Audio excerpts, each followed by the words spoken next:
city to cut the cost of land $467,000. So what we're playing here is a game that you better find out where you stand financially. And by the way, the strategic development director for many, many years for the city staff, being paid $200,000 a year to try and develop Fort Ord with a zero amount of development, was forced out. Thank you, sir. He's working for Marina Community Partners. Thank you. Hello, my name is Robert Gomez. I'm a 30-year resident of the city of Seaside. This is a study session, I understand. And so I would really like for you to look at the experts. And who are the experts? You only have one, the EIR. And the EIR is clearly stating that you have no water.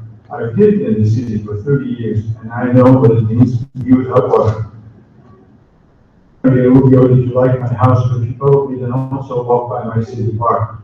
And you notice that there was no water in the city park. Why is that?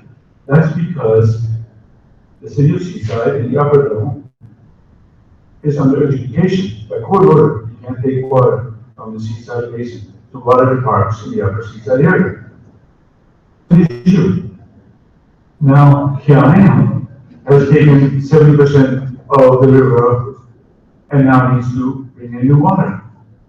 So when you're talking about new water, that's to replace KLM water. You got that water coming in from, recycling, you got that water coming in from desalination, but it needs to somehow pay for the KLM water. So don't talk about new water sources. There are no new water sources.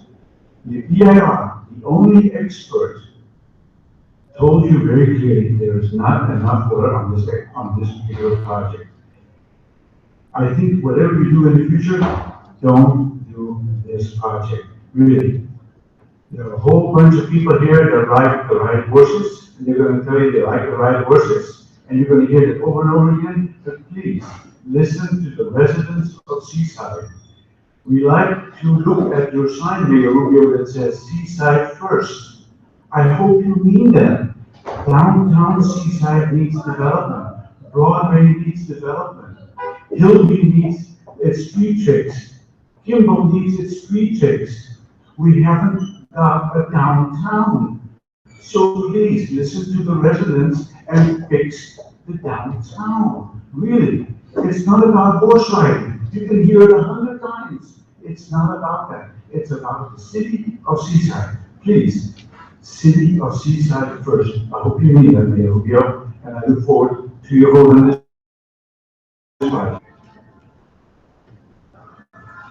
Good evening. Yes, my name is John Hutchison. I have lived at Fort Ord for 2.5 to 3 hours a day for 21 years. Now I want to know who you represent. Seaside is a remarkably diverse community made up of 41% Latinos, 7% African American, 9% Asian, and 34% white. Monterey Downs will be owned and operated by rich white equestrian-related people. The only diversity in the whole operation is the variety of breeds of horses. Monterey Downs wants to host national and international competition. The owners of national and international horses are extremely rich people, and they will never see the city of Seaside. Monterey Downs shows, on their presentation, shows only white equestrians, men and women. Other sports are integrated, but no sport other than sport tolerates the spurring and whipping of their athletes. A human being would never tolerate an equestrian on his back, whipping him and spurring him to a better competition. The Olympics put the whole thing in perspective. The U.S. equestrian team is 12 people made up of 12 white men and women. There are 33 sports represented at the Olympics. The public attendees showed no interest at all in the equestrian events. They were dead last in popularity. Beneath more than such sports as rhythmic gymnastics, shooting, and synchronized swimming. You do not want a seaside version of Pebble Beach Equestrian Resort on your border. A private reserve outside of your sight, outside of your interest, and outside of your sphere of influence. Thank you. Steve Edmund and Louis Salinas, and I hope we'll say no to Monterey Downs. My understanding is the folks are bringing money to fix up Monterey Downs and develop it. They don't live around here because they don't care about our environment. They don't care about the fact or anything else. They just think they can make some money. And if it was such an environmental disaster, I'd say go for it, because I think it's going to be a money loser, because these forest parks will have business all over the country. Salinas has its rodeo grounds. They don't use a few days a year. Marina has its equestrian center a few more days a year, so there's no need for any more of that stuff. This is from a couple of years ago, from the Salinas County Weekly. County government in most region has best air quality in the country. One of the reasons we have such clean air is because of all the trees that absorb carbon dioxide and produce oxygen. And I've heard up to 40 to 50,000 trees being removed for Monterey Downs. That seems like a really dumb idea to me. I agree trees, good for our health, treat the air we breathe, they absorb carbon dioxide, produce oxygen, they give us water, home to untold who knows how many animals.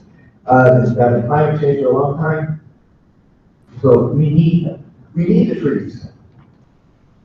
And people say, yeah, we get the ocean breezes, and so does Los Angeles, a whole bunch of other places in California, we go say ocean breezes, but they destroy the environment, so the air is not very clean anymore. So there's no need for anything that Monterey Downs wants to do. Maybe in a few years there will be a need, and maybe we'll have a better way to get it. Because now there's no need for any of this stuff, so please, say no to Monterey Downs. Thank you. Sue Hawthorne, Seaside resident. Sue Hawthorne, Seaside resident.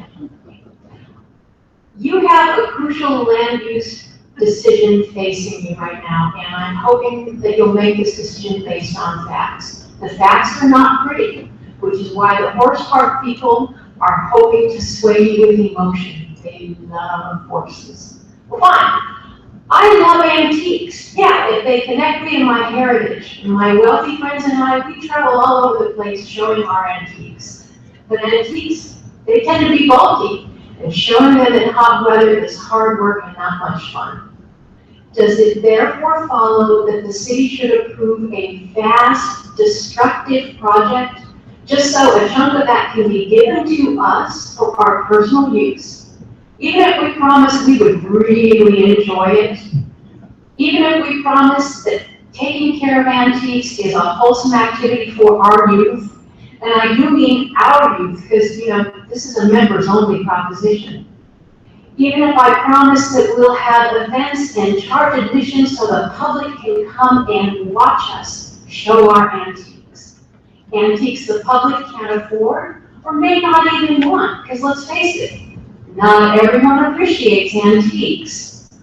Oh, and those entrance fees, well, there's no trickle-down revenue for the city on those, because we're a nonprofit and we don't pay sales tax on things like admission fees.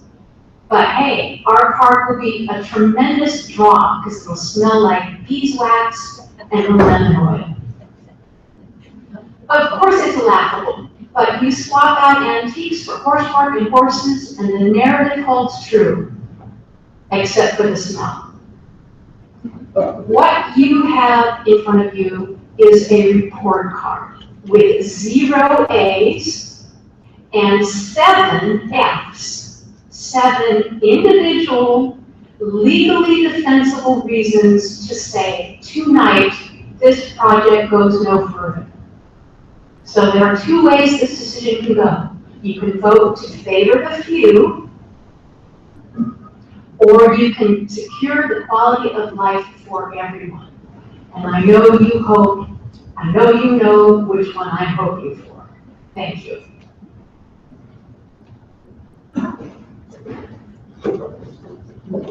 Ms. Hamilton? Somebody? These are the comments, most of this are the comments I've made to the Planning Commission several weeks ago. I'm trying to understand how we can even be considering cutting down a forest these days with the drought, fires, and increasing climate change. This past few years of drought have seriously damaged and killed local trees. And we've had 3 years of very intense oak moth damage. That's why we're seeing so many trees down. It just doesn't make sense to increase the damage. This magical coastal oak woodland is the wrong place for housing development, even without a racetrack. Some argue that the National Monument is huge, but the oak woodlands comprise less than 20% of the total former Fort Ward. The National Monument is mostly chaparral, not oak woodland. And the oaks remain unprotected on the whole. So I oppose any development that takes out thousands of oaks. These woodlands are a community and cannot be replaced. The EIR found, I think this is the 7S she's talking about, the EIR found significant unavoidable impacts in aesthetics, air quality, biological resources, the term I hate, which really means communities of plants and wildlife, greenhouse gas emissions, climate change, water supply, and traffic transportation. What else is there? It's time to look at the big picture and take the long view. We should preserve what we love, what offers us recreation, inspiration, and health. In addition, I would add that the projected numbers on this development are very dubious. No one has yet mentioned competition from 3 other hotels which are planned, and some of which are perhaps started. The Marriott in the Dunes area, another one at Lightfire at the main gate, and one at Bayonet, Black Horse. In addition, the financial history of the applicant is of great concern, as exposed in a recent County Weekly. Finally, we seem to know the names of only 2 of the investors. What do we know about them and the other mystery investors? There's a lack of transparency. Significant lack of transparency leads me to significant, unavoidable lack of trust. Thank you.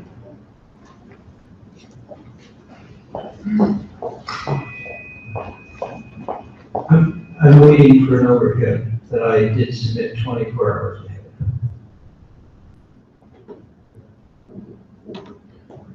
Bill Weigel, Seaside resident. According to the final slide on the applicant's presentation at the previous meeting, the net revenue to Seaside is estimated to be somewhere between $700,000 and $1.9 million. However, that totally neglects the estimates that EPS presented to you on March 3rd, 2016, that showed quite clearly that if forest extended and one or both of the hotels are not built to provide transient occupancy tax, the project could have a net loss to the city of up to $1 million. So this is what they didn't show right here. They didn't show the fact that this could cost the city money. It's not guaranteed to give you a profit. In fact, they even indicated that if several of these things acted together, it could be an even much bigger loss than this. But you haven't even given this presentation to the public. You've only shared it among yourselves. Moreover, this analysis totally overlooks the fact that the city already has planned a 330-room hotel at the Seaside Resort, recently confirmed, by the way, by a public record request that I submitted, and another 250-room hotel at the Main Gate project. These 580 rooms would both compete with the hotels on the Monterey Downs project and bring in about $2.5 million of TOT revenue to Seaside. That's based on the same analysis per room that was used for Monterey Downs. So it's the same analysis, without all of the negative environmental impacts of the Monterey Downs project. By the way, you add that to the luxury auto mall, which is supposed to bring 2.5, there's $5 million that the city of Seaside would be bringing in and would not need any destructive environmental impacts. Next, please look carefully at the 126 photos on this poster. These are young people, families, and groups of your citizens who use the Happy Trails area where Monterey Downs would be built. I have taken most of these pictures myself over the past 6 to 8 months. They are a small fraction of the people who park at the lots at 8th and Giggling at the edge of Seaside and enjoy these forested trails regularly and use this as their only path, really, their main path into the Fort Ord National Monument. These are people who have shown by their actions what the best use of this land is. They will all be displaced if Monterey Downs is developed. Look carefully at the photos. You will see that in nearly every case they are looking at the camera. They gave me permission to take these pictures because they did not want this land destroyed. If you really believe in Seaside first, then you should put your citizens first. Thank you.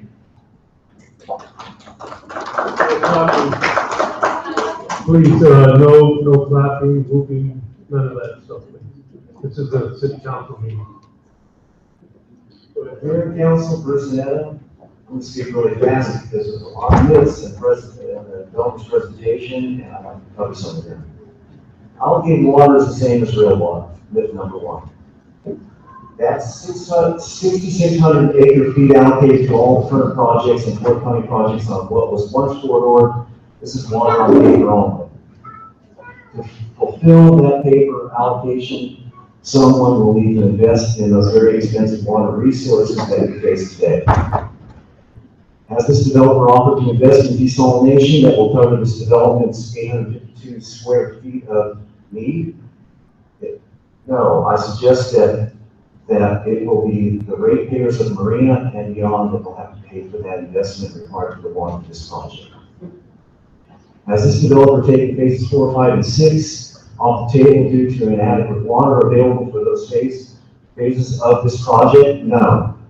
In fact, the horse track facility deemed to have the largest impact to water resources was, in regards to that water impact, just a name change only. It still will require the same water needs. What's slap in the face to the water conservers and ratepayers of this county? Myth number 2, this is land that no one wanted, a statement. Post Fort Ord, the various entities divided up the pie with a fight over every last crumb. Division was roughly based on projected economic loss to entities and then to the greater community needs. Those entities representing open space and habitat wanted to save more of woodland, but lost to the money interests in the end. I was there, the developer wasn't, so I remember it. Myth number 3, open space does not pay anything, and open space is costly, also said by the developer. First, open space pays back the community in many ways, including revenue streams. Secondly, open space costs next to nothing. The net worth is often greater than that for urban. The simple rule here is that the presentation disregards The more you build, the more the costs increase. The need for resources, services, and infrastructure, and especially when scarce, increases accordingly. Don't build it and costs the community remain as they are minimal, whereas the value of that open space in the community goes well beyond the dollar and cents it saves. Myth number 4, traffic will be improved. Any thorough way that may be built will be built with or without Monterey Downs. Monterey Downs will simply add more traffic into already overtaxed arteries. Caltrans does this. Myth number 5, the high cost of future unexploited ordinance cleanup and cost of open space. Conveniently left out of the presentation is the fact that the ordinance in this little area has been already prepared for open space.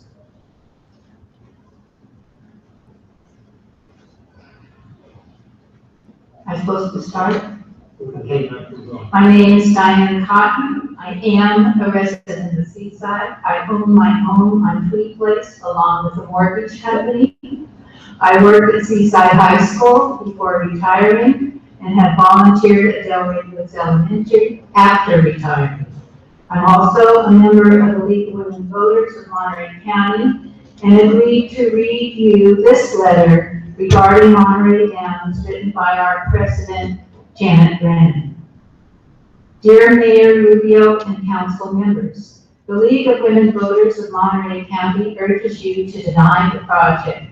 The League has studied land use and specifically land uses for corridor in particular.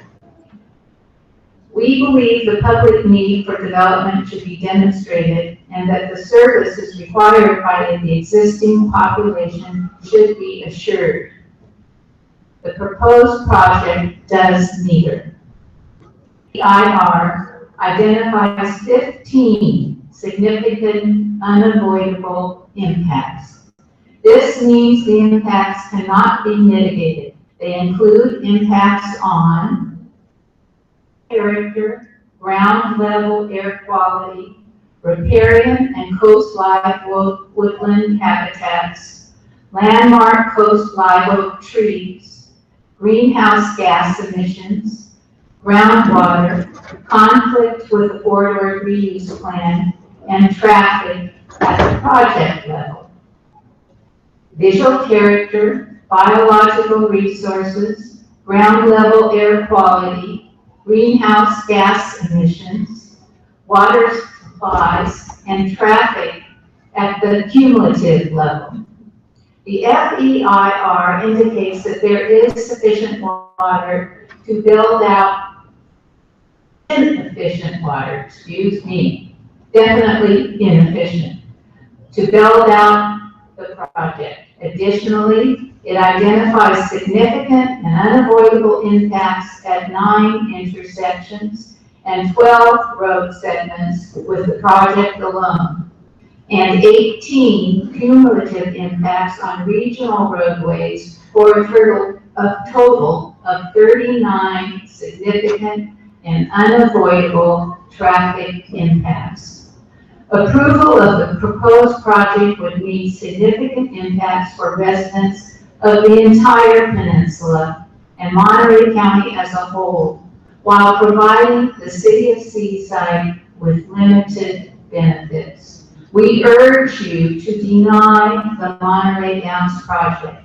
Thank you for your consideration. Sincerely, Janet Brennan, President of the Monterey County League of Women Voters. Thank you. Here's a copy.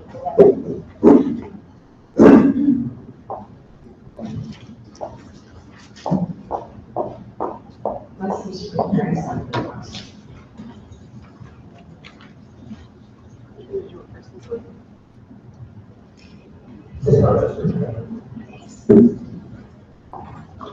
Hello, Mayor Rubio and Seaside City Council members.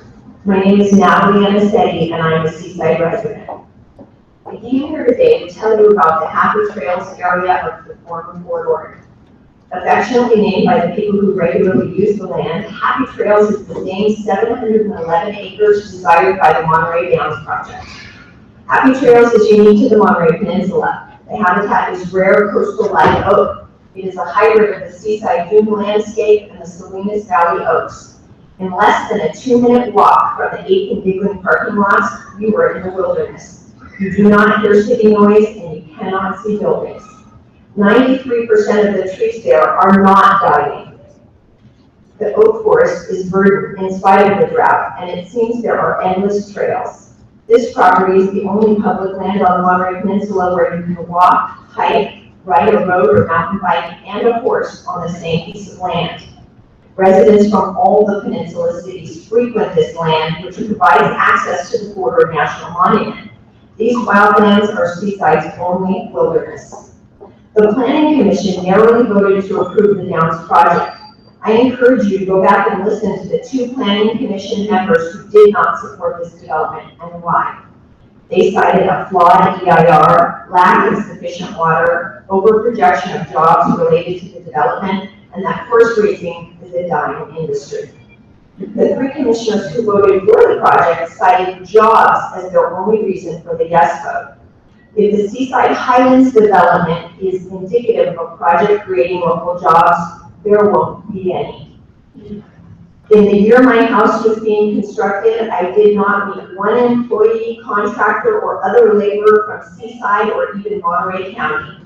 They came from Gilroy, the Silicon Valley, and the East Bay. The energy, monies, and resources being used on Monterey Downs takes away from Seaside's need to work on the long-abandoned project of revitalizing its downtown and redeveloping the dilapidated buildings of former Fort Ord. Happy Trails already brings people to Seaside. If we reinvest in the current Seaside, these same people and more will have the opportunity to stay, eat, shop, and use other services during their visit. That means jobs. Other than the loss of wilderness, what's at risk if this development is approved? Massive traffic congestion, no water for other projects, and the loss of ecotourism dollars. According to the Nature Conservancy, tourism is the world's largest industry, with nature tourism the fastest growing segment. If this development was approved, Seaside would be the only city on the Monterey Peninsula that does not have wildlands. Seaside would become complete urban sprawl. Your constituents are asking you to represent their interests. Protect Happy Trails, Seaside's only wildland. Please show your support for Seaside and vote no on Monterey Downs. Thank you. Hello, my name is Anna Green. I'm a longtime resident of Seaside. To the Seaside Council, Mayor Rubio, you got elected by the Seaside voters, uphold your duties and do a good job by taking care of the residents of your city. In regard of your project, the Monterey Downs, you are caring the people of this lovely community. There is only one person in Seaside who qualifies for proposed horse park. She was one on your former planning commission, and a handful of people in Seaside are in favor. The majority of Seaside is against it. People who are for this project are from Campbell Valley, Apple Beach, Monterey, Salinas, and so on. They did not elect you. I can not even put my child in their school system without living there. So I am asking you, what's going on? You are not fulfilling the wishes of your Seaside city. You can still come forward as a pristine wilderness, a park which promotes tourism and build hotels outside the area. Mayor Rubio and Council, take a pause and listen to the people of Seaside and focus to make Seaside the great city it can be. One final remark. I'm a nature child. I see trees, animals as living, breathing beings. If you uproot them, they will die, and 40,000 of them, we are all connected. Please keep this in mind when you call the bulldozers in. Thank you. Mayor Rubio, Council, my name is James Miller, some of you may know me as Ian. My family first came to this peninsula in 1954. I've lived here since 1966 on and off. I'm now a permanent resident, although I do now live in Monterey. I sold my house in Seaside about 7 years ago. I'd like to point out this document. It's a 1995 general planning document, which I was a member of. So I participated in Seaside's development since that time. And I followed many of the so-called major developments. I come here to speak in favor of supporting this EIR. I also like to discuss, I'm a member of Land Watch. I support the part of the EIR which is an alternative, which goes for no project, existing land, use designation. And I've been talking to people in the neighborhood and so forth, and I would be very much in favor, instead of having the horse park and the horse activities. Oh, I forgot, I think the city planning department went far but not far enough. I would like you to also take away the horse park as a part of the development.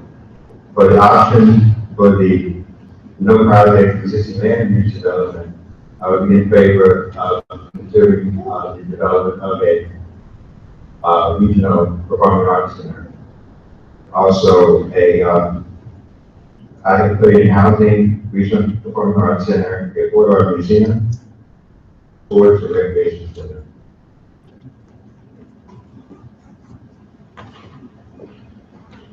Good evening, gentlemen. My name is Ken Pitcher. I've lived in Seaside for the last 30 years. I've raised my children here. We bought a home here. I'm also the head coach, varsity coach for Seaside High School swimming. In the last 23 years, our swimmers have swum in Los Angeles, Long Beach, Atlanta, Florida, Colorado, San Luis Obispo, all over the United States. Our swimmers have also attended colleges in New York, including West Point, in Ohio, Pennsylvania, Kentucky, California. Our swimmers are all over the United States representing the city of Seaside. Our programs create the lifeguards in the community. We create the pool managers. We are responsible for the water safety instructors and many state of California state beach lifeguards. The infrastructure for youth sports in the city of Seaside is 60 years old. There's not been a new sporting facility built in Seaside for over 40 years. We have a dilapidated infrastructure and youth sporting facilities that is simply getting older. For example, 4 weeks ago, the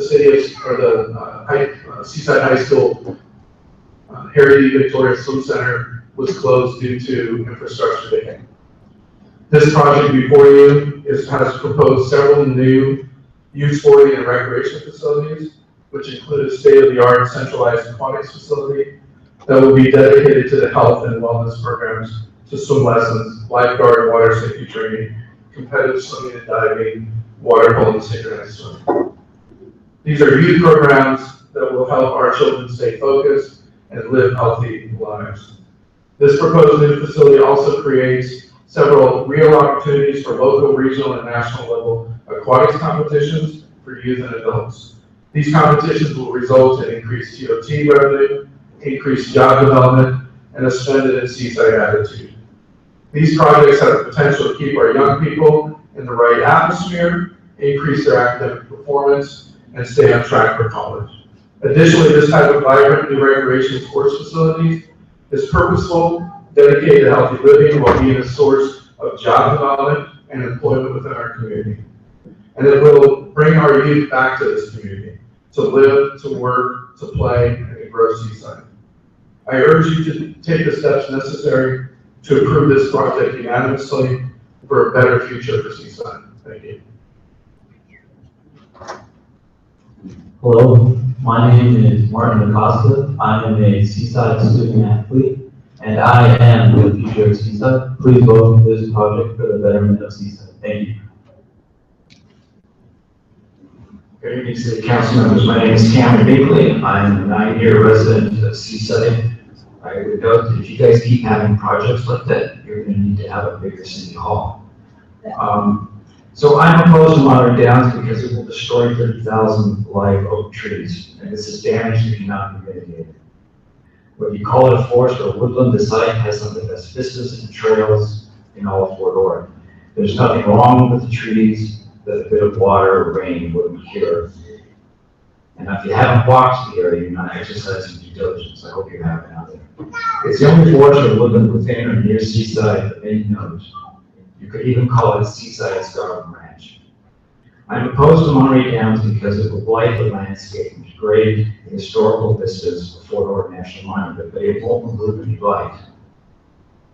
I'm not opposed to modest equestrian facilities in the project area, some corrals, concession, the mountain trail rides, it all seems perfectly acceptable. I myself learned how to ride at an early age. I actually once worked on a ranch in Carmel Valley, it was a while ago. So I'm not opposed to that, but I question why equestrian facilities of the scale proposed by Monterey Downs are being planned for the decidedly non-equestrian town of Seaside. Carmel Valley is the center of ranching and equestrian culture, not so in this region, and a more appropriate home for massive equestrian facilities. And given the valley's greater resources, I have to ask, if these facilities are so necessary and so economically viable, why haven't they been built in Carmel Valley already? So I oppose Monterey Downs because there's not enough water. That has been brought out many times. The EIR clearly states that there's only enough water to support 3 phases of development. But the economic basis of the project is tied to the full project succeeding, and that is highly problematical. So according to the Monterey County Weekly, the developer may not be a reliable partner, everyone's seen that expose. Who's going to pay for the Monterey Downs Fire Department if the project fails to generate enough income? Other people have mentioned that. Will the citizens of Seaside have to foot the bill for this? So you know, Monterey Downs, the project site, is so far from central Seaside that it could be called Monterey County Downs. Because they're so far away, the project's commercial properties, hotels, and stores may foster no growth or new business in the main city. Instead, the project may actually create competition that depresses existing Seaside businesses. But I'm pretty certain that there will be worse traffic. So honorable city council members, for all these reasons, I have to ask, are you really willing to risk taking the risk on this controversial and speculative project? Thank you. Hello, my name is Andy Nguyen. I'm an athlete, I'm a student athlete at Seaside High. Please vote for the project and for the future of Seaside. Hello, my name is Marina Baltazar. I am a student athlete at Seaside High. I am the future of Seaside, and I please vote for this project. It will help us all. My name is John Novia. Because of drought and insects and disease, over 70 million trees have died in California. That's 70 million. Many more are weakened and expected to die in the near future. This doesn't even include all the damage from fires. We are also dealing with sudden oak death syndrome in Monterey County. Governor Brown has declared a state of emergency. More than 80 federal, state, and local agencies have formed the Tree Mortality Task Force. Ken Pimlott, the state's top forester, has said that we have never experienced a change in impact at this scale. To destroy over 40,000 trees at any time would be an environmental crime. 40,000 trees for a horse track, some housing, and some minimum wage jobs at this time would be irrational. We also have this horrendous fire now destroyed over 130,000 acres of similar forest habitat. So this is not just another insensitive business as usual development project. It should not even be under consideration. It will be an extraordinary crime against nature and the people of California. These people and their horses are now being accommodated elsewhere. There is no horsey emergency. The way this development is to be phased in, there is no guarantee for water or that the program around dead-end jobs will ever be materialized. Destroying all of these trees and this habitat and this wildlife will be appalling. Something which is appalling cannot also be necessary.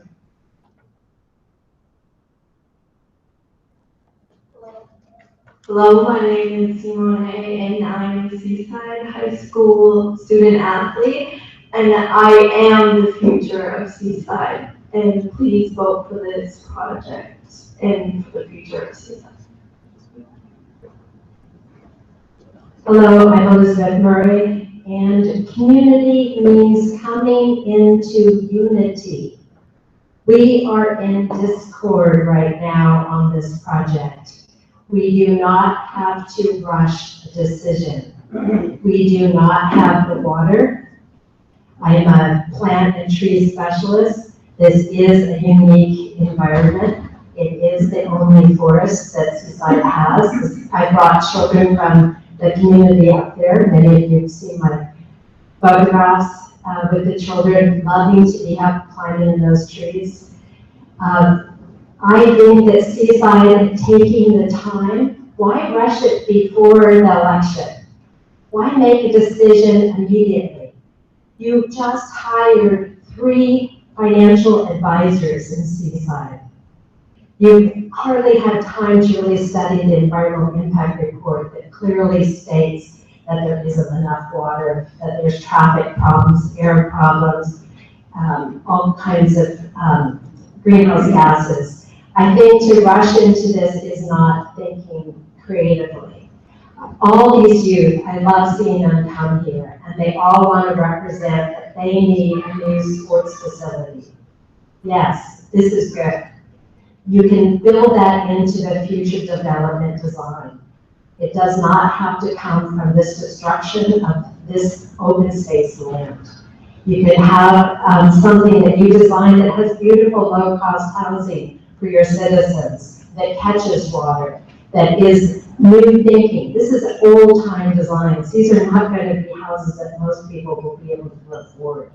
You can think of something that would be really good world-class housing. You can develop your downtown and make it beautiful and a place that people will actually come to as a destination. You go south of here, you go to Point Lobos, and Big Sur, it is so crowded. The roads are so crowded. It's only going to become more rare and more special to have an open space. So yes, let's support our youth of Seaside. They are our future. And let us provide them with a new sports center that is beautiful and viable, like Monterey Sports Center has a great example. You could do that in Seaside, that could be part of your plan. It does not have to be at the cost of Monterey Downs. They can have this beautiful open space, and this can be a new future. Take your time. Do not rush into this ill-fated plan. Thank you.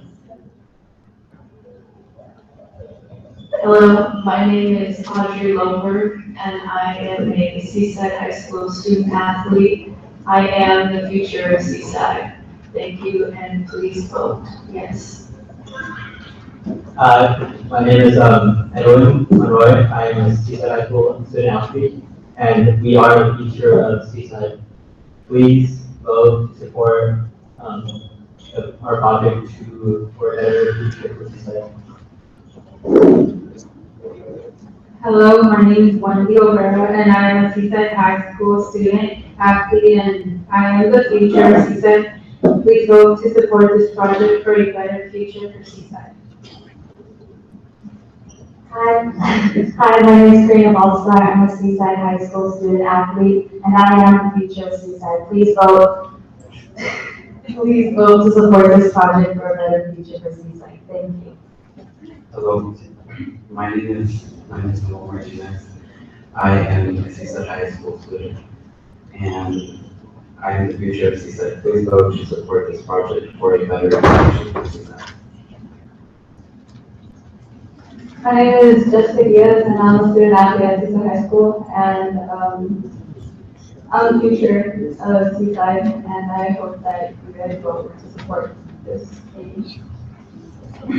Hello, I'm Jasmine Ariano. I am a Seaside athlete student, or student athlete. Please vote for this project.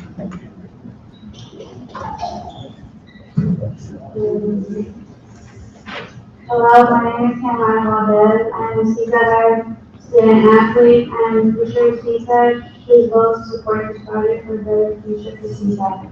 Thank you. Hello, my name is Grace Garcia. I am a Seaside High School student athlete. I am the future of Seaside, and I encourage you all to please vote for this project, not only for us, but the future generations to come. Hello, my name is Luana Aquino. I am a Seaside High student athlete. I am the future of Seaside, and please vote to support this project to make Seaside a better place. Hello, my name is Alexander. I'm a student athlete at Seaside High School. I am the future of Seaside, and I encourage you to support and vote for this project. Thank you. Hi, my name is Alexandra Burke, and I grew up in Seaside and Fort Ord since 1991 when my dad was stationed there. I'm opposed to cutting down 40,000 trees and destroying important wildlife habitat for a project that does not invest in our community. We've lost over 130,000 acres of trees in the Silver on this fire. I feel like we should be paying people to plant trees. We should be creating jobs to give back to the environment, because we are at a dangerous point right now across the planet. Because it's all about jobs, right? That's the main thing that everyone keeps putting out there, jobs. When it comes to eventually developing this land, which we've heard a lot, it's been slated for developing either way, we deserve projects and jobs that are going to make the world a better place and put Seaside ahead of the curve in terms of sustainability and innovation. If we're talking about building a solar farm, if we're talking about expanding a university, if we're talking about becoming, the next Silicon Valley of green tech or sustainable agriculture, then we could maybe talk. But right now, you're just offering more jobs serving drinks to wealthy out-of-towners. We already have enough of those, and we have more potential than that. These young adults, I'm so happy they're here because they have a lot of potential for this community. And I was in their shoes. I graduated from Seaside High. And I grew up, the same as you guys, watching cars pass by us to go to events that we couldn't afford to go to. And now they're not even going to pass Seaside anymore. They're going to go to Fort Ord and stop there and not even see us. I'm happy you guys are here because you can see that they think we're only good enough for restaurant and retail jobs. There's so many problems happening in the world. So many things we could contribute to, but you guys want us to go from drink maker at Starbucks to manager at Starbucks in these retail spaces. Why are we not being offered something that invests in us, in our skills, in our future, in the future of the planet? If it destroys the environment, it is not a good investment. Climate change is something local. We can't do anything about, them cutting down the Amazon. We can't do anything about coal. But we have the power, you guys have the power to decide what we do with our trees, our forests. Like they said, the only forest Seaside has. Are we going to create solutions, or are we just going to keep contributing to the problem? Every tree cut down for this project is a tree taken away from these guys, from the future generations. And I don't think that this project is worth it. Thank you. Hi, my name is Jennifer, and I'm a Seaside High student athlete, and I'm asking you to please support this, to vote to support this project because it will better my future and everyone else's. Thank you. My name is Matthew Custodio. I am a Seaside High student athlete. I am the future of Seaside. Please vote to support this project for a better future for Seaside. Hi, my name is Alicia Lopez. I am a student athlete of Seaside High School, and I, along with other individuals, are the future of Seaside. So please vote yes to support this project. Thank you. My name is Cesar Martinez. I am a Seaside High student athlete, and I appreciate if you vote for the project. Thank you. I'm Alexis Diaz. I'm a Seaside High student athlete, and I encourage you to vote for this project. Thank you. Hi, my name is Victoria Hochine, and I am a student athlete, and I am the future of Seaside. And I encourage all of you to vote to support this project for good and future of Seaside. Thank you. Hello, my name is Melina Rodriguez. I am a Seaside High student athlete. I am the future of Seaside. Please vote to support this project. Thank you. Hello, I'm Gia Logan. I am a Seaside High School student. I am the future of Seaside. Please vote to support this project for good future of Seaside. Hi, I'm Vanessa, and I'm a Seaside High School student athlete, and I encourage you to vote for this project because it's something we love. Good evening, my name is Sarah Clifford, and I know that it's a cliche, but if you build it, they will come. After over 25 years of horse training on the Monterey Peninsula, I can say with absolute assurance that the Monterey Horse Park can easily sustain itself and contribute mightily to the local economy. There is a huge need for this facility, evidenced by the constant requests I have received for event planning, even before the project has been approved. I am often asked this question: why can't we use the Salinas Rodeo grounds, the fairgrounds, the Santa Cruz County Fairgrounds, the Cardinal Valley Trail and Saddle Club? The list goes on. These are all wonderful venues, but they are not designed for the events and the scale of activities that we have planned. The Monterey Horse Park is conceived of as a venue for all equine disciplines, all levels, all events, all ages, all races, as these students have demonstrated. And this is precisely why it needs to be in your community. It can only enhance the city of Seaside. Thank you. Hello, my name is Michaela, and I'm a student athlete at Seaside High School. Please vote to support this project for the regions of Seaside and for the later generations to come. Thank you.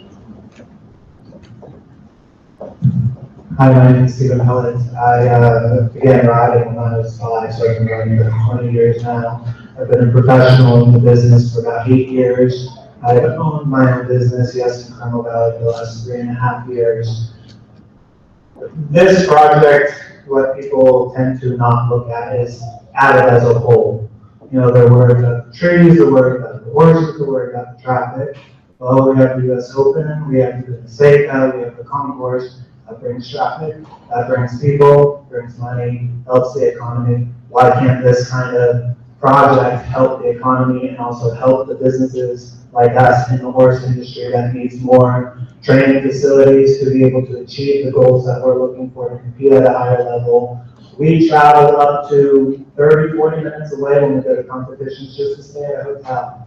We have a hard time finding rooms at hotels due to the attendance of those events. I myself travel to Canada, Oregon, all over California doing it's producing business that has maintained its economic state and boost to the economy since the economy has started declining since the attacks on 9/11. And we need to think about keeping that very uplifting to the city because we don't have anything like it. Pebble Beach wants their golf courses, so they get rid of the horses. Marina, they use their trail rides. They don't have the space for an event center like this. We need to keep the kids on the right track. We need to keep them off the streets. And the trees aren't going to build jobs. Trees aren't going to give education. Trees are going to put the kids to jobs at McDonald's for the rest of their life. Thank you. Good evening, my name is Itzel Diaz. I am a student athlete that attends Seaside High School, and I hope that you all support this project, for it will make Seaside a better future and a good thing for the youth. My name is Allison Wilner, and I'm a resident of Seaside for 8 years. And anyway, I've been watching this whole thing unfold. I think it's fairly ridiculous, and many citizens have spoken out against it. This area is our insanity. It's a beautiful area. I don't know why recreational opportunities haven't really been developed there, why trails haven't been marked and developed there. I've been there a number of times, and then stuff with the paved road. And I don't understand why we don't have camping anywhere, and people can enjoy peace and peace. There are ways of developing things that would be compatible with the land, rather than ripping out ancient trees, and the trees all supposedly communicate with each other, and there are natural development. And we don't understand everything about it. It's only, so much. So it isn't easy just to rip something out and then to replant, because those trees will not thrive like an ancient forest. Anyway, I don't know why you're not listening, but it will definitely influence my vote in November. Hi, my name's Eric Dahlstrom, and I've heard a lot of people talking about why we need horse park here, and all these people are coming from Carmel and Monterey and Salinas to support it. And those are the kind of people that are going to be coming into your community to spend their money. Why would we want people from Carmel in Seaside spending their money? Because they're there to go horse park. I'm on the board of a local cutting horse club, and there's very few venues that we can go to during the winter where there's a covered arena. And I'm very certain that we would be having horse shows at your community, and then people would then go and spend money. I myself assumed that this meeting was going to be long, so I went to dinner on Fremont Street and spent money in your town tonight, and I promise that I will encourage other people to do so who are all my friends in the equestrian community. And also, I support the veteran cemetery, and I hope that my father's ashes are returned there. Thank you. Hi, my name's Dawn Poston. I'm from the Monterey Horse Park. There's very little in the 15 years we've been trying to get this project approved that we haven't already told you. I applaud the patience this evening. Members are here tonight, some are not.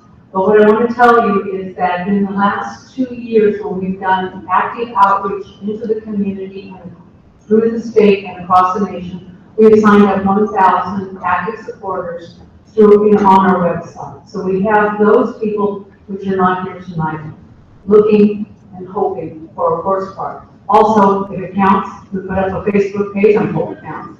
At any rate, we've been getting between 500 and 800 likes every month. Also, we got a matching grant from the Harvard Foundation over in Salinas for community outreach. It was a matching grant. We needed to raise $15,000 to match it, to get it. We raised $15,000 in less than 5 weeks from horse people who want to see and dog people who want to see the Monterey Horse Park built. Now, I just flashed down here from Placerville. I was up there for the Golden Retriever National Specialty, and imagine 1,000 Golden Retrievers in one place. You don't know Golden Retrievers, the dogs. The person who, or the people who organized this is a national event that moves around the nation. 2 years ago said to me, is your horse park built? Can we have our national specialty there? So over 2,000 people impacting Placerville as we speak, eating in restaurants, staying in the hotels, and having a lovely time. So the dog community is also very interested, and we are interested in them. So we will be providing training for the dog sports as well as the therapeutic riding programs, which our veterans and kids need. And I thank you very much for your support of Monterey Horse Park, Monterey Downs, and the Veteran Cemetery. Hi, my name is Caitlin Wilson. I am in support of the project and getting the EIR passed. I just want to share a quick story. I used to live in Arizona. There are 2 horse park facilities in the greater Phoenix area. One is called West World, and that's located in Scottsdale, and the other is called Horseshoe Park, and that's located in Queen Creek, which is the total opposite end of the valley. They're both utilized by like any type of person. There's soccer events, there's softball events, there's horse events, there's car shows, there's pretty much any sort of interest that people have. They bring events to these centers, and it was very impactful to live in the area for the 5 years that I did. I am a resident here now, so I would appreciate seeing this pass. Thank you.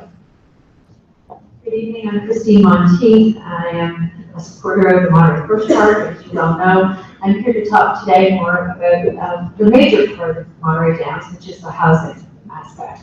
The housing will provide over 1,200 housing units, either apartments, condos, or single-family residences. As a realtor, and as you well know, our housing inventory has depleted immensely over the last year or so. Unfortunately, prices have dropped steeply in Seaside, but now they've gone right back up. So making starter first-time buyers or starter housing much more difficult, and also increasing rents. Having the housing for sale in the rentals in Monterey Downs, will provide access for new market rate or affordable housing, so people can buy, people with better needs can buy those ones, and that will free up older housing stock in Seaside, so newer first-time buyers or starter homes can be. So it helps actually increase affordability. Affordability on the Monterey Peninsula for housing, for firemen, for police, for our teachers, for our young people that we want to keep in the community is very, very difficult. So I hope you will support it for that reason. Thank you. Hi, my name is Sabrina Miller, and I had a lot of more supporters, but I slept at home because I don't think you want to hear this all day long. But when they said you weren't doing your job and you didn't have the best interest of Seaside in considering this project, it bothered me because this land is 2% of 15,000 acres, the 2% that nobody else wanted, that's slated for development for economic recovery. You guys are doing your job. You're trying to do the best for the city of Seaside and bring in jobs and bring in money. And then there's race and ethnicity and color. Who cares? If it brings in money and it benefits the city, who cares who it comes from? So that's my say, and thanks very much for listening. Well, Seaside, the land that no one else wanted, Mr. Weigel has those photographs that he's taken from the last 6 or 8 months. He's gone out there and put out the effort to actually go there and get those smiling faces. And as he said, all the people who are willing to be photographed because they're using it. So it's just important that the propaganda from the developers doesn't become fact. And speaking of facts, what you have before you is supposed to be all about facts. Not whether a horse park or training facility would be a nice thing or something that's missing from the equation right now or not. The facts are in the EIR, and the facts are that you are local municipal lawmakers who are required to follow state law adopted by your superiors, the state lawmakers who put CEQA into effect. At your disposal. And that one thing at your disposal is overriding economic considerations.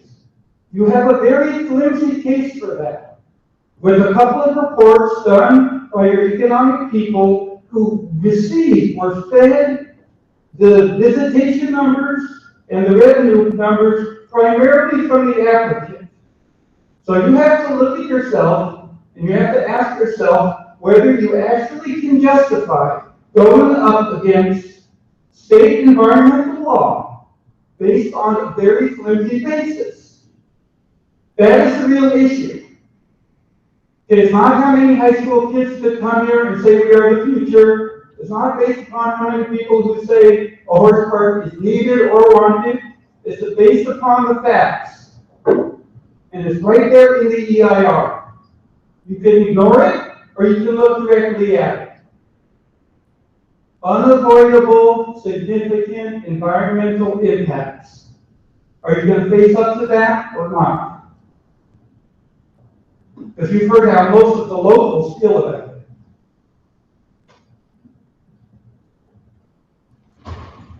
Hi, my name is Via Singo. I'm a Seaside resident, registered voter. Yes. There's two mics. Please line up behind both so we can get this over with.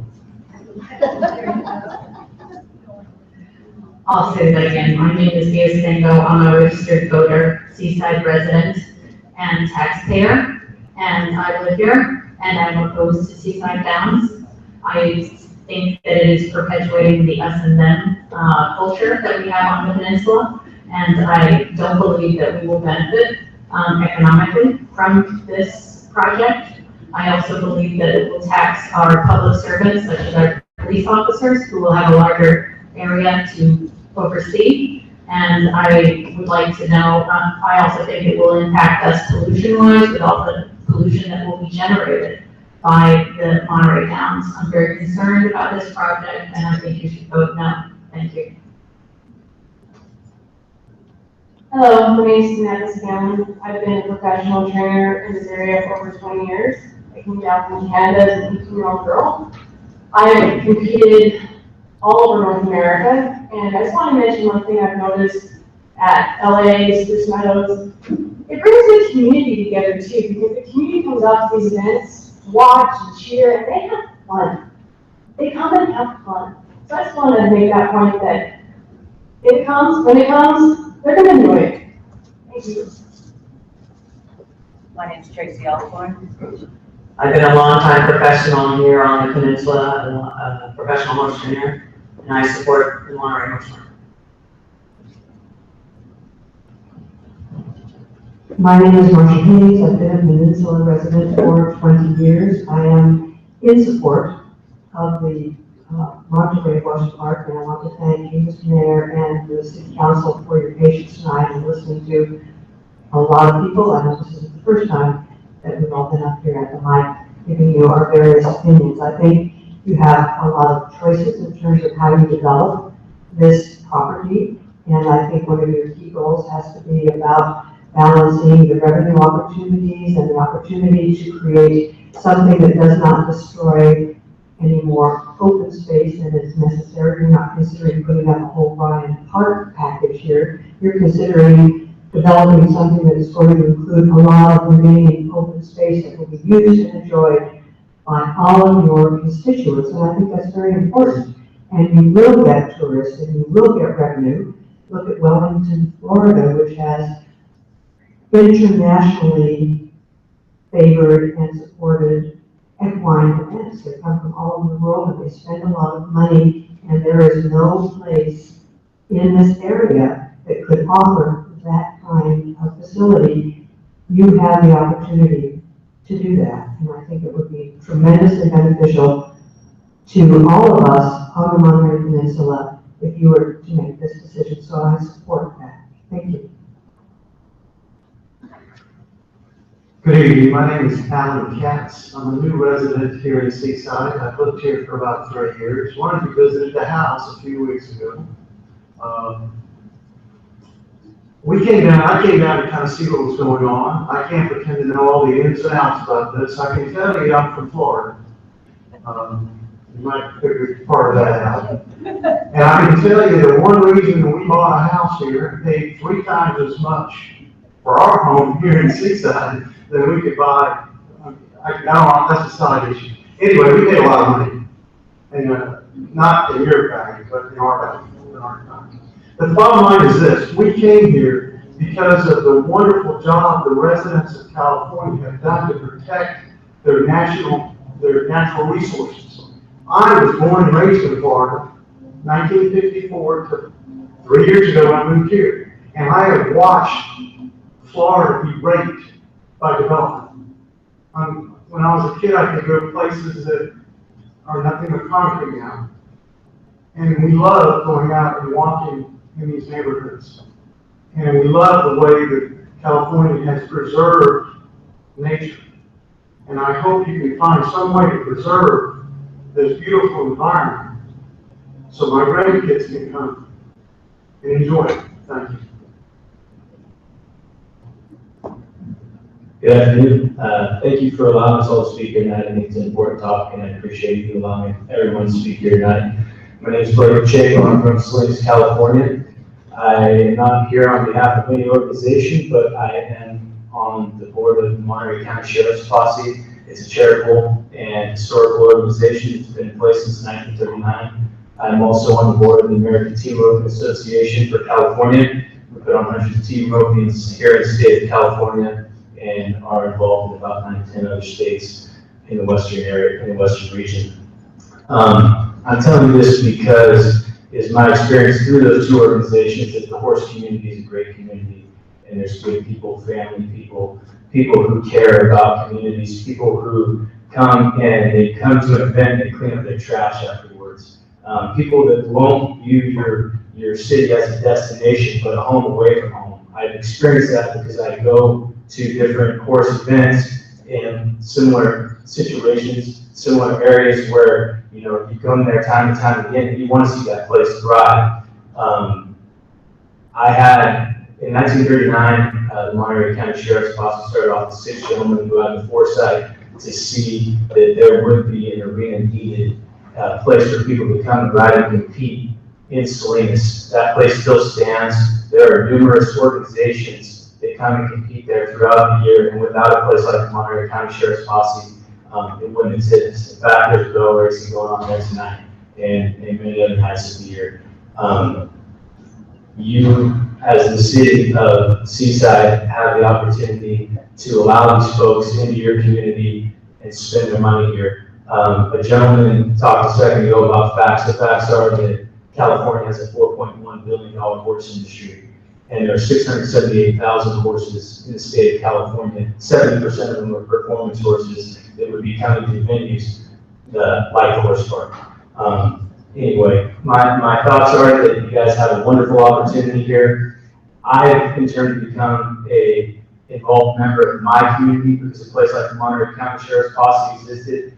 You have a lot of young children here speaking tonight. They're going to become an integral part of your communities because they're going to have memories there. They're going to grow up there, they're going to go off to college like I did, and they're going to want to come back and be a part of something that made them who they are today. So anyway, I appreciate you for letting us all speak here tonight. I think you guys have an awesome opportunity, and I hope you guys vote in the horse park. Thank you. Mayor Rubio and the City Council, thanks for listening to us tonight. Like the gentleman who was at this mic right before me, I'm a recent resident to Monterey County. I live in East Garrison. I've lived there for about 15 months now, and I have been to multiple community meetings about this issue. I want to give you the perspective of someone kind of new to this area. I've been many places in California, including Pasadena and Point Reyes National Seashore. When I went to Pasadena, for the first time I went for a wedding. Pasadena has a most beautiful geographic setting. But the air was full of haze. You could hardly see the mountains because of the pollution. And I thought, what happened here? People must have come here because it was beautiful, and somehow it got destroyed. In contrast, although Point Reyes National Seashore was slated to be developed, it was stopped, and it is now a mecca for people all over the San Francisco Bay Area to go and enjoy many, many miles of seashore and hiking trails, equestrian trails. I myself have ridden a horse there many, many miles. And my hope in your thinking about this one more time, I know you've thought about it for years, is to think about 3 things: the economics, the environment, and the aesthetics. Economically, when I have been exposed to the economic plan and aspects of the economics of this, I'm sure you have many experts that are telling you it's okay to proceed, but it seems to me, like any business plan, there are big questions whether or not it's going to work out. There is some speculation, and it seems to me you should really understand who your business partners are, including the investors behind it. Now, maybe it's okay legally to have silent partners, but this is a big deal for Seaside, and it seems to me you should totally understand who's behind the developer. Environmentally and ecologically, the EIR, from which you've heard from many people, speaks to the need for, or the inefficient, insufficient water and the destruction of many aspects of the environment. Just from a common sense point of view, you don't have enough water and there's going to be a lot of traffic. There's no 2 ways about it. Aesthetically, I didn't know how great Fort Worth was when I moved here. I stumbled upon it. I can go from my front door, either on a bicycle or by foot, and be on the trails. Oh my God, it is like amazing. You have no idea what you have. Lovers Point, I love. Point Lobos, I love, but they are overrun with people. Thank you, ma'am. You're welcome. Mine is short and sweet. I'm opposed for all the reasons that have been stated here. I think the solution is put the horse on the Carmel Valley, build a pool for the kids.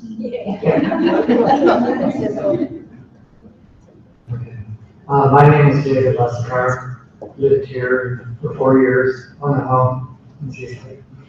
And I think that city resources would be much better spent on accelerating the redevelopment of West Broadway, multi-use, attracting CSUMB students, faculty, and businesses arising out of the university, including maybe some tech startups out of the computer science department. I think that Monterey Downs, the water use is going to rely on the Marina Water District, so it's going to cause further overdrafting of the Salinas groundwater basin, which is going to run into recently passed laws that the water basins will have to come into balance or positive. And in addition, the economic analysis so far have shown weak, if any, net revenue to the city. Residential development classically costs the city more than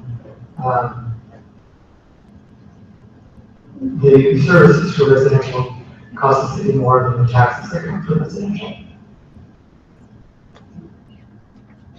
Good evening, my name is Errol Donnelly from Pacific Grove.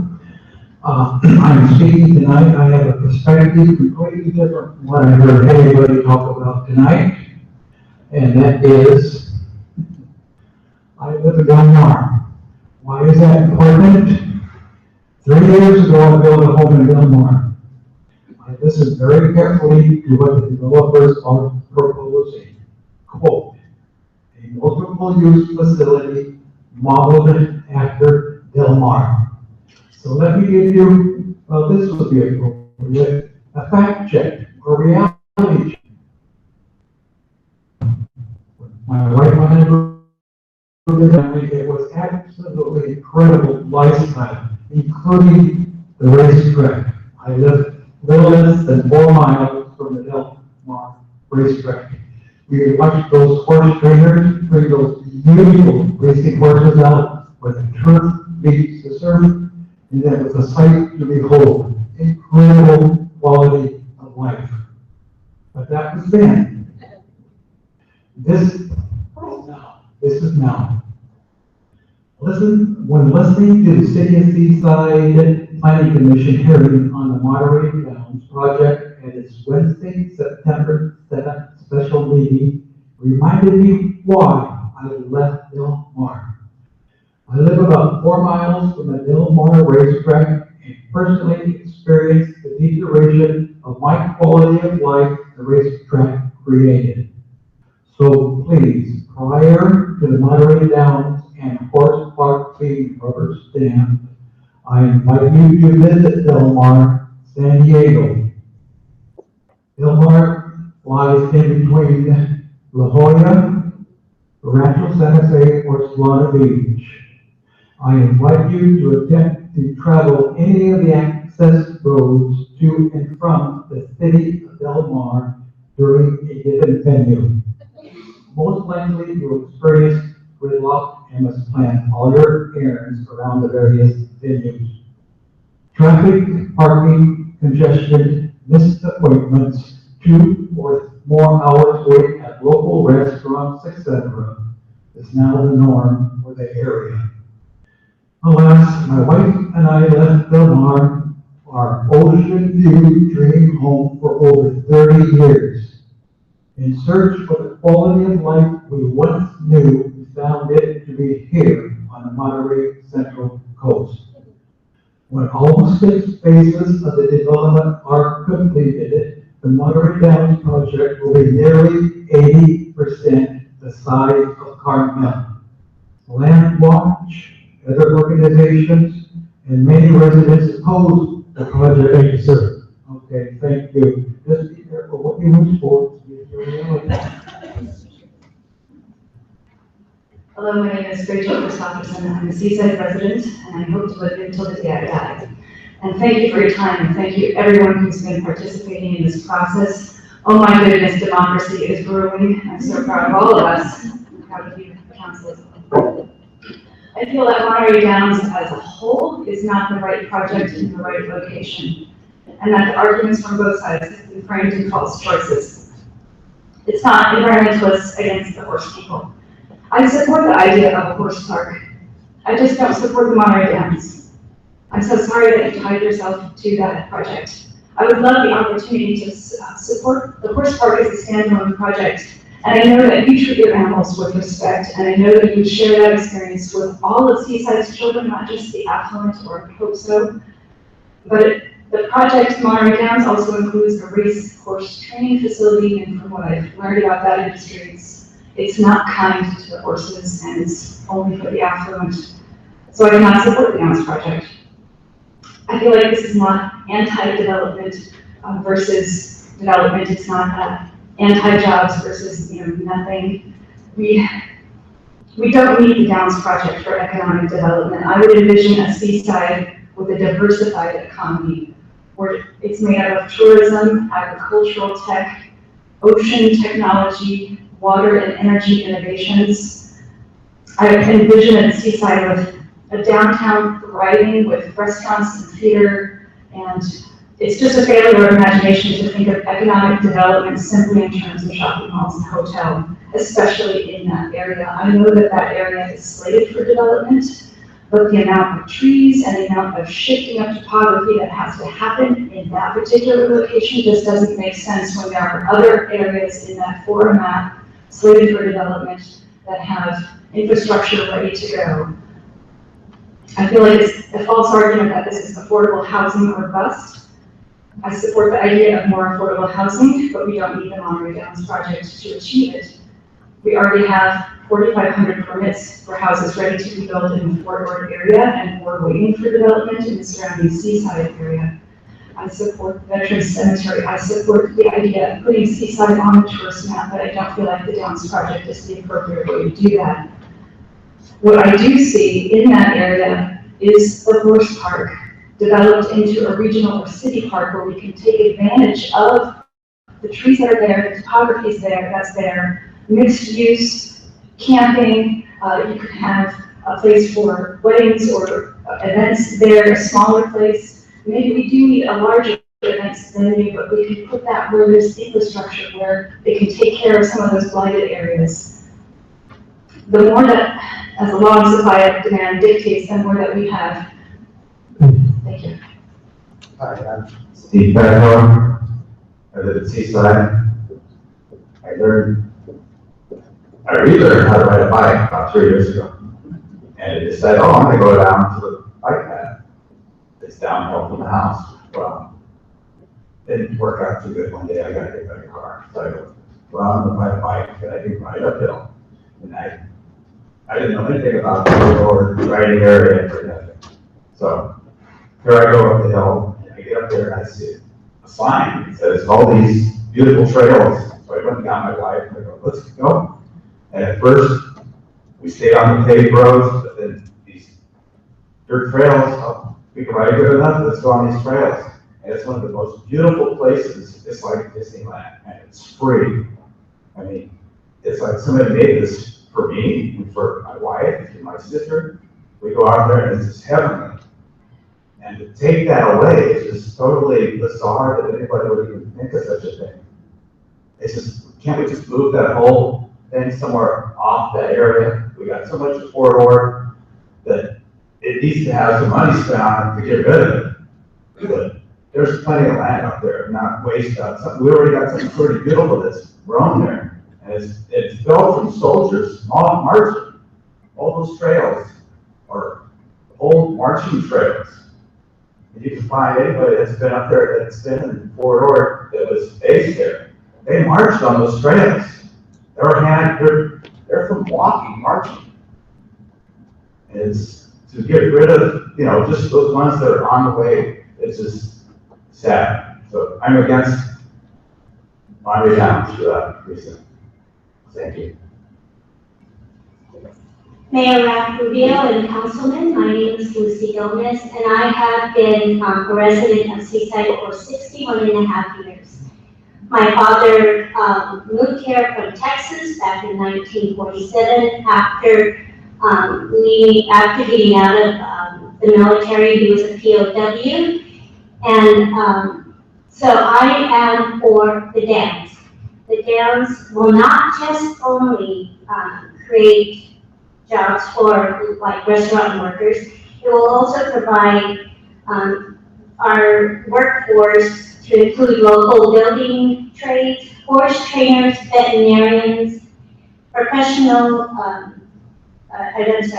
veterinary professionals, horse trainers, real estate professionals, entry-level jobs for not just part-time but full-time people. It will also bring income and revenues that will help to generate and pour it back into our local communities. My kids and my grandkids and myself, we all went to school here. Listen to our future of our kids. They need something to look forward to. That sports center that they're hoping to open there would be a great thing for us. We deserve it, and our kids deserve it. And I hope you will vote for it. And I want to thank you for the Veterans Cemetery, and I hope my father also will be allowed to be buried in there. Thank you very much. Good evening, gentlemen. Thank you so much for all of your patience and perseverance as we have all studied and worked so hard on this project.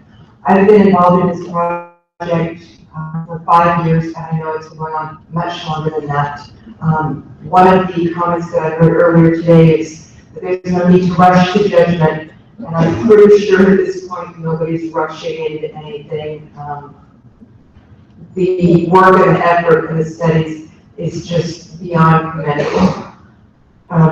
I also would like to, another comment that I heard this evening is regarding development and why we have to have development out there, why can't we have development here or Seaside, this needs development, this needs upgrading, these roads need this and that. And what I don't understand is why is there a perception that it has to be this or that? Why can't it be this and that?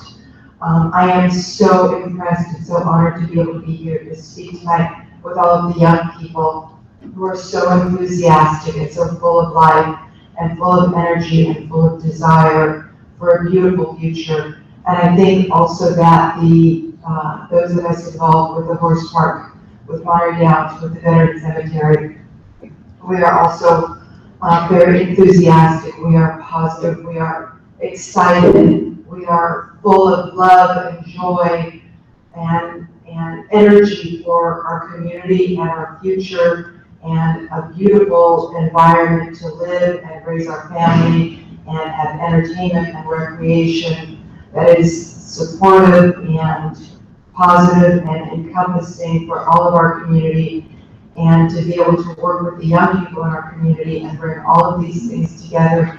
I just couldn't be more proud to be part of this enormous, beautiful, forward-thinking event, and I'm just so grateful to be here tonight. So thank you so much. My name is Paola Bethwa, and I live in Carmel Valley. And I've been before you in the past with artwork that I've done out there at the Western Corridors, Happy Trails area. And I'm speaking on behalf of all the animals that have no voice whatsoever, and all the endangered species as well. This is an incredibly beautiful place. As the woman spoke just now, let's preserve this beautiful place. And then on behalf of all those who've already said no to this project, I'd just like to add from Aldo Leopold, a thing is right when it tends to preserve the integrity, stability, and beauty of the biotic community. It is wrong when it tends otherwise. Thank you. Good evening, Mayor, Councilman. My name is Justin Farr, lifetime Monterey County resident. I'm on the board for the horse park, and you guys have heard lots of stories, so I won't go into my own personal story, but I'm very supportive of the project, of Downs and horse park and the cemetery, and I hope you guys approve it. Thank you. Hi, good evening. My name is Jan Moon, and I'm a student at CSU Monterey Bay and a resident of Seaside. I'm here to speak for the 7,000 plus students and the hundreds of staff and faculty at CSU Monterey Bay. For the last 4 years, I've lived in our school's campus, which is in the Seaside city limits. I've chosen this school because of its small community atmosphere, quiet, and open space. On campus, where I live and learn, I hear the races from Laguna Seca, which is a little over 5.5 miles away from the campus, which includes 5.5 miles of forest to muffle the sounds. If the Monterey Downs project were to be built, it would be only a mile and a half away from classrooms where we learn, study, and do our research. It would be an understatement to say that this would disrupt our class and our learning. And so I want to say that this is your university and your students, and we're saying that we're Monterey Downs. Thank you. My name is Lee. I'm a retired Monterey student, and I've lived in Seaside for 40 years. My main thing about this racetrack, you're going to put in a racetrack, how about the casino that we're going to put in the casino? And the casino was 24 hours, around the clock. I just think the whole thing's in a place against the Army Cemetery, the veteran cemetery we're going to put it in. It's right in the same area. I just pray for my buddies. If they have a casino with a racetrack around, that's all I'm going to say. Good evening, my name is James Bogan. I've been on the peninsula in the Seaside since 1969. It's time now that we do something for the citizens of the Seaside. It's time now that we put our foot forward. If we don't do nothing, we fail anyway. But we need to do something. It's high time that we have people come to Seaside. Seaside. The city is run by citizens of Seaside. The outside, you don't go to your city and start on this, you shouldn't come to our city. If you want to save trees, make me a tax collector so I can get the tax money from the tree. Thank you. My name is Robert McKinley, and I'm a homeowner, voter in Seaside, and I'm here to speak with the trees. So maybe I'll look like that. Anyway, let's talk about age. If you look at aerial photographs of this area from the 1930s and the 1940s, it shows that the coast live oak stands have not changed. It's pretty simple. Trees that are there now are the trees that were there then. Simple math tells us that these trees are approaching 80 years old or 100 years old. I respectfully disagree with my fellow biologists. Diameter is not a good tool to measure the age of these trees. They grow on nutrient poor, sandy soils. They grow very slowly. These trees are much older than they appear. So that's the age. Let's talk about the health of these trees. These trees' health was assessed with the EIR after they had experienced a devastating leafworm attack that defoliated the trees. They also experienced a multi-year drought. What do the trees do in response to a lack of water? They sense the lack of water in the roots and they cease to grow. Interesting idea. This dormancy is actually a healthy adaptation. They're adapted to fire, they're adapted to worms, they're adapted to drought. If you've gone out there recently, what you see is a lush environment. These trees have taken the reserves that they have and used them for good times. So we've got good, healthy livelihoods. What about uniqueness? This woodland out there lives on a ancient stabilized dune. These ancient stabilized dunes are basically paleo dunes. They're unique. You don't find those all over California. They're not the kinds of oaks that you find in other places. So this is a unique phenotype. So if you approve this project, what are you going to do? You're going to destroy over 300 acres of healthy, lush, phenotypically rare live oak. As you do that, you'll also remove the habitat for all the animals and plants that live with them. This fossil will contribute to global warming, and as we know, global warming, of course, is an emergency. You'll find that out soon enough. All of this for what? A project that is of dubious economic and dubious social value, Seaside. Wrong project, wrong place, wrong time. Please vote no. Thank you. Second to the last. My name is Bruce Rowe. I've been living in Seaside here for 18 years. And my viewpoint is a little different. I grew up in Southern California about 40 years ago. There was all kinds of talk of development. Had a politically active mother, attended some of these civic things. And the developers all said the same thing. They said, this is going to be aesthetically sensitive, attractive. It's going to be environmentally sensitive and conscious. Guess what we ended up with? Well, you guys have been to Southern California. Take a tax and strip malls. That's what happened. Developers, they're long gone. In this case, we're talking about, let's say, 1,500 units. What's the profit on that? Let's say $100,000 per unit. I may be wrong. But you multiply $100,000 times 1,500 units, you get $150 million. Somebody may have a calculator. You probably should check me. But $150 million going from somebody out of town. And what do we have to sacrifice? Our own environment. Is it really worth it, guys? Not going to change the price of housing. Changing the price of housing is like getting a bucket of water and expecting to lower the water level in the ocean. Doesn't work that way, guys. We're sacrificing something that's unique, been here for a long time, something that will be remembered for. We're sacrificing the woodlands, beauty, for ticky-tack and strip malls. Hi, I'm Mike DeLappa. I'm the Interim Executive Director of Land Watch. I'm happy to be here tonight representing our 1,000 members in Monterey County, many of whom are here tonight, many of whom are Seaside residents. I don't think it comes as any surprise that we're strongly opposed to this project, and we will be litigating on it. I think we've seen quite a few letters from our attorneys. But let me just summarize for you what I heard tonight from the citizens, the people that are voters from your city. Largely, they all agree there are many, many good reasons to oppose this project.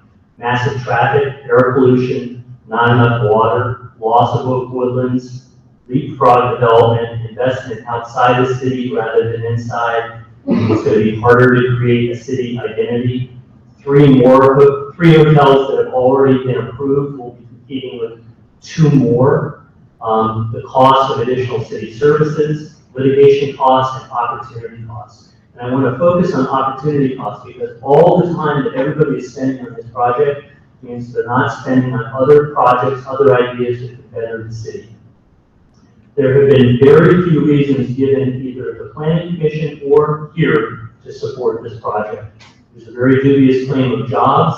I would ask how many and what kind during the first 3 phases and without the racetrack. How is that going to affect the economic projections? I think there's also a very, and this word has been used throughout, dubious claim of tax revenues in excess of costs. I would welcome the chance to bring some of our financial experts to you to examine very carefully those projections and to give you data that I think would be compelling to show that there is no gains in the city for this project.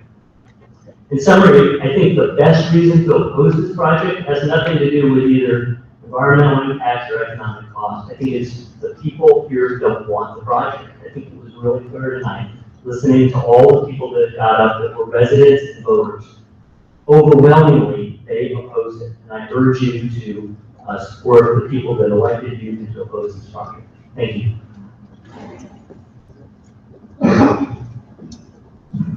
Good evening, my name is Sid Williams. For a lot of things going on today. The main thing that we're looking at tonight mostly is this environmental impact report. So to talk about traffic, but the report reviews find there's a limitation to that traffic not to occur without the development that is supposed to pay the fees to support it. We've heard about there's not enough water. The IRS says that. They cannot build until they get a little surf better than the Naples Water District. and talk about the trees. And the land that this project is slated for is earmarked for economic development. Those trees will eventually be gone.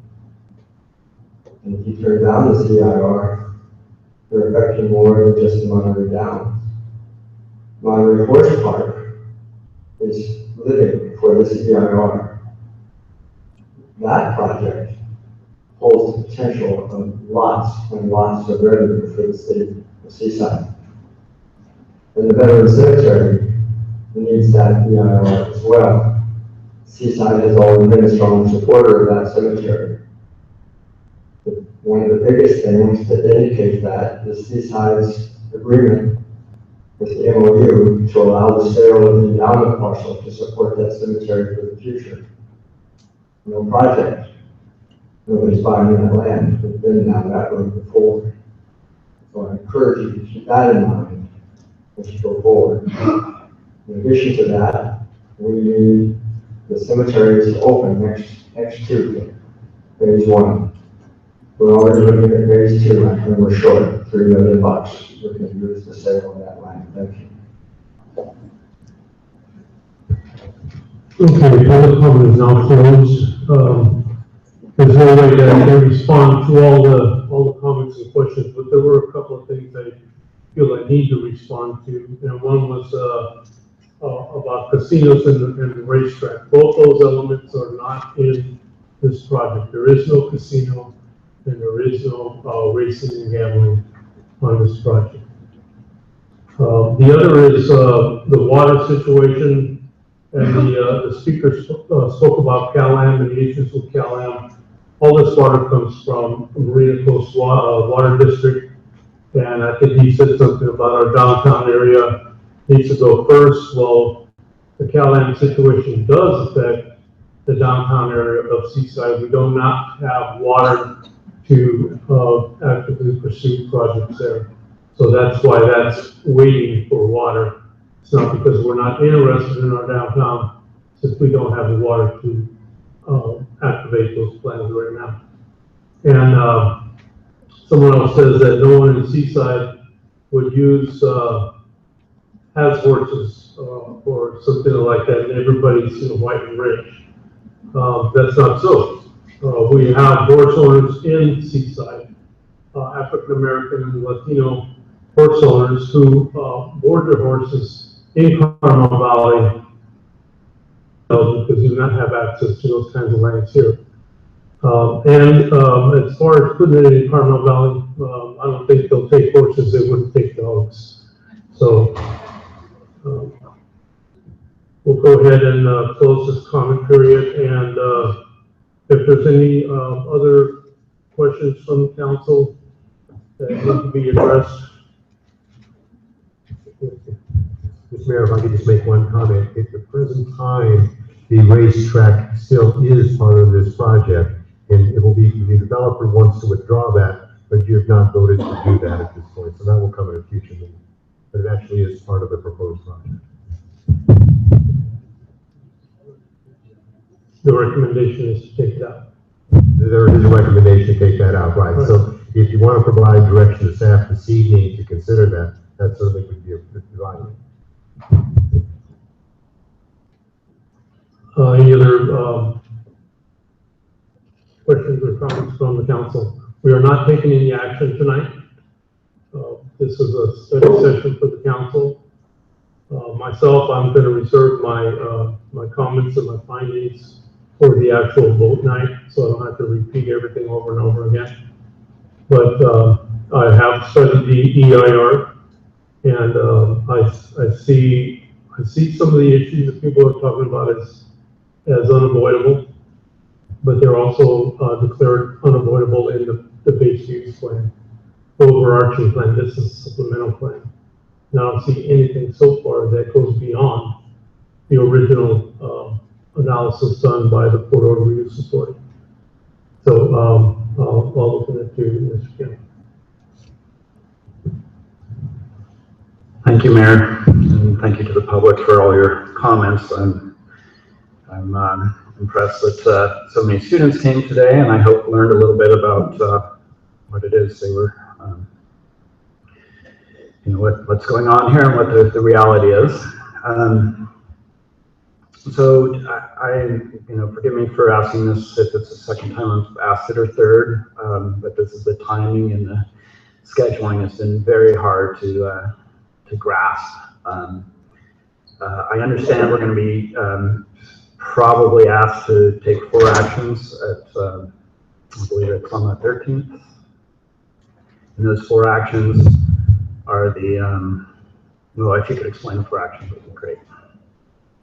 Sure. The first one is to consider certifying the EIR as prepared adequately in compliance with the California Environmental Quality Act. The second action is amending the general plan to include the specific plan area. The third action is consider adopting a specific plan and consider staff and the Board of Architectural Review recommendations. And the fourth action would be amending the zoning ordinance to incorporate the project area. Okay, so what those 4 things, how many will require a second vote if they are approved that night? 2 of the items, if approved, would be approved by ordinance, and that would be adoption of the specific plan and amending the zoning ordinance. Those are both by ordinance and do require a second reading. Okay, thank you. And then there's several other things that will be required, and I'm just going off the top of my head. It's it's got to be found consistent with the corridor-based reuse plan. That's a 4 action. I believe there's annexing involved. That's a LAFCO action. There is I hear plans like entitlement plans or vesting plans, maps. There is the DDA. There is, I'm sure you can list, I hope you can list all of them. I would like to get a list of all the actions we need to do, chronologically what order they need to be in, and what previous action is necessary for the next action. For example, I believe that the mayor asked at the last meeting, do we need a DDA before considers that it's consistent? And I believe you said no. I just, if you could confirm that or write that down for me, what would be needed before FORA could consider the consistency, and what LAFCO does need before they could consider the annexation, what basically what we need before we can do the DDA. I mean, just so if we could get a list of that and an idea of the calendar, I'd appreciate that. Okay.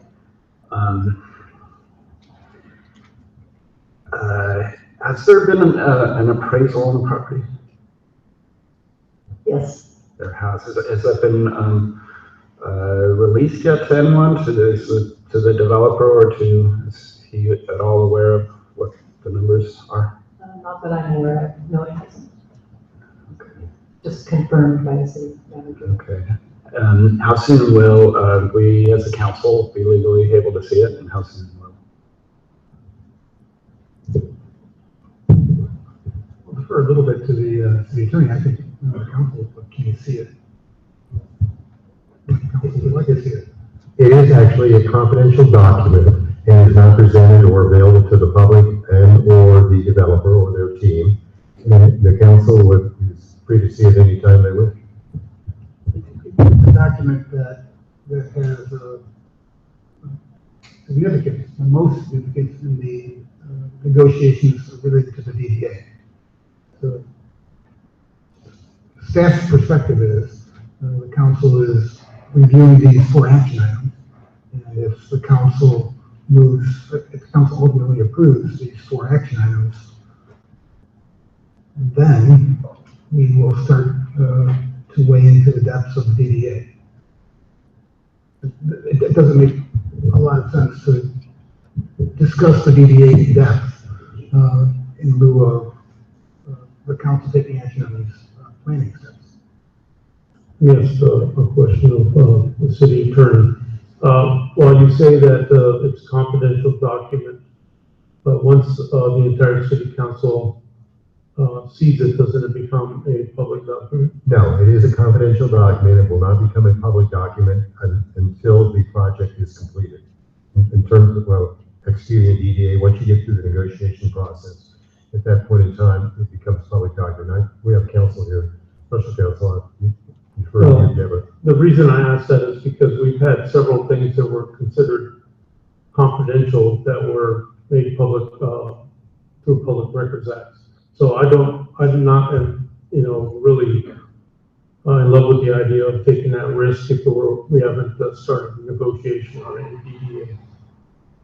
Well, again, it is exempt from the Public Records Act until such time as the council has completed the transaction.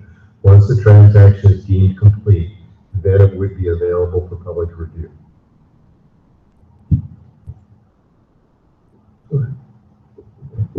And to be clear, that's the standard practice.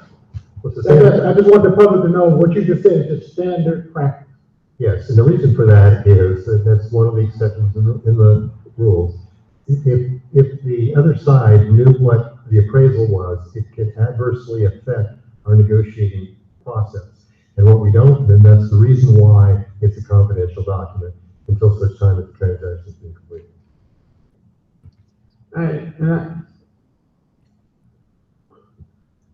I don't know if Councilman Campbell was done, but I have like 2 questions for staff after he's done that.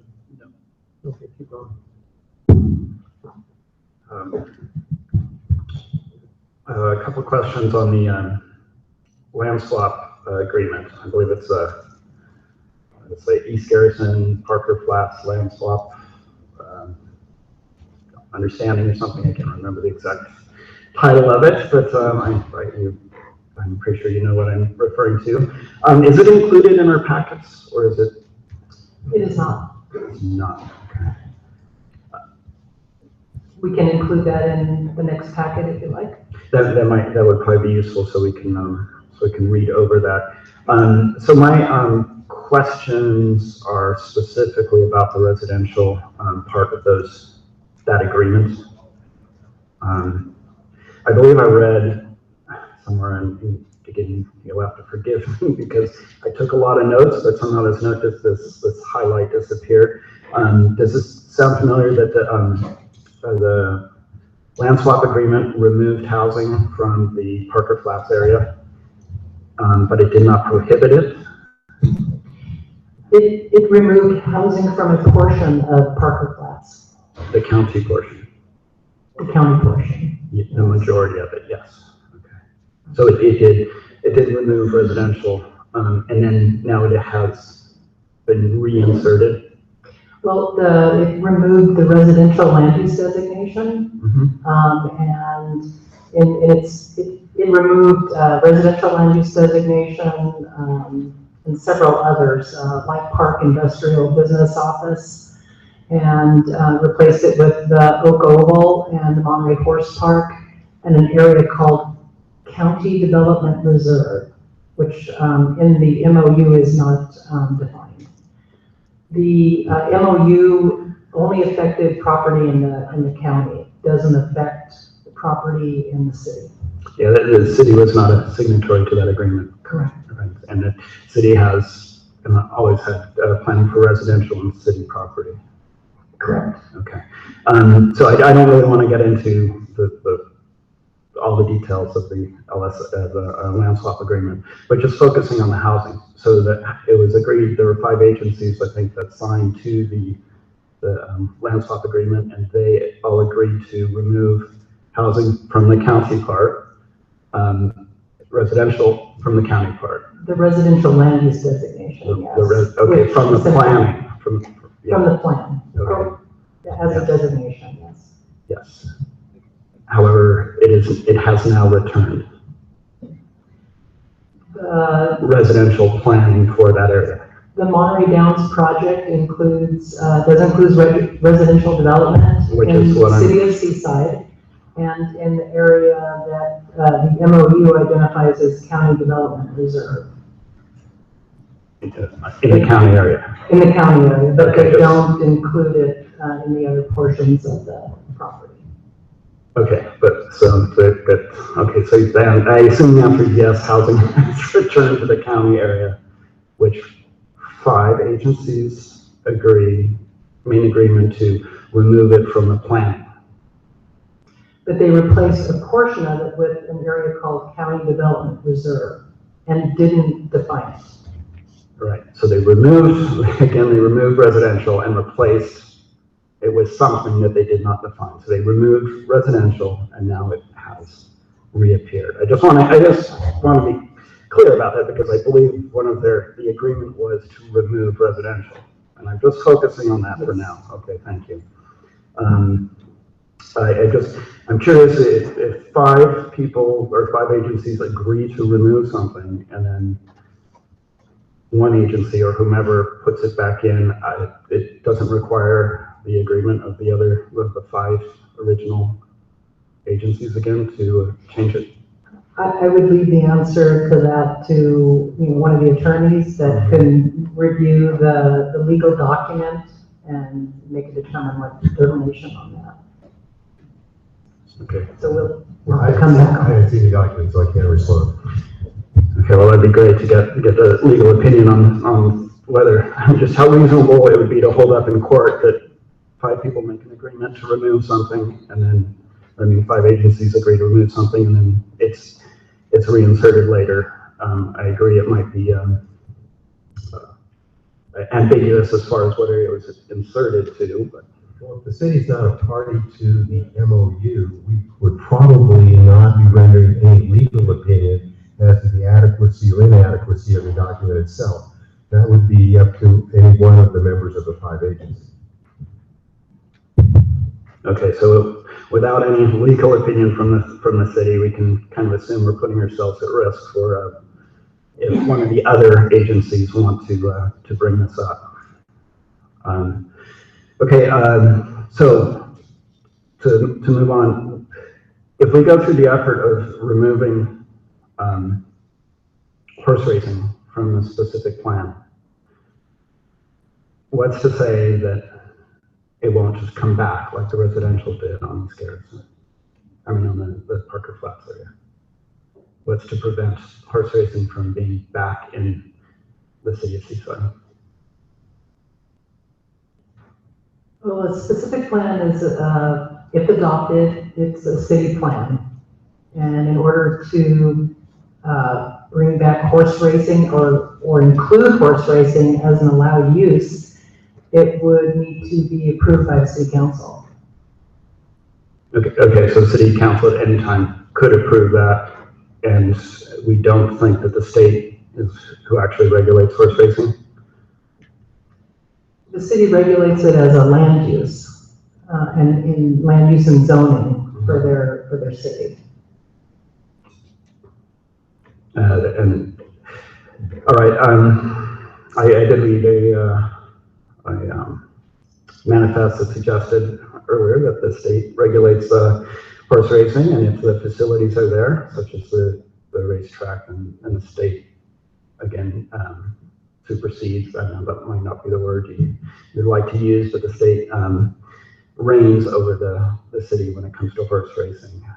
It's the state horse racing board. Is that correct? Well, it's only correct in terms of the regulation of the industry. It has nothing really to do with the city's dominion over land use and planning.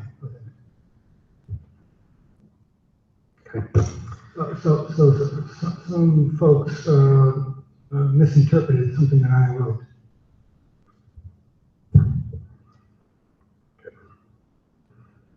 All right, well, I see we can remove it now, but with the facility there, it seems very possible that horse racing could be reintroduced.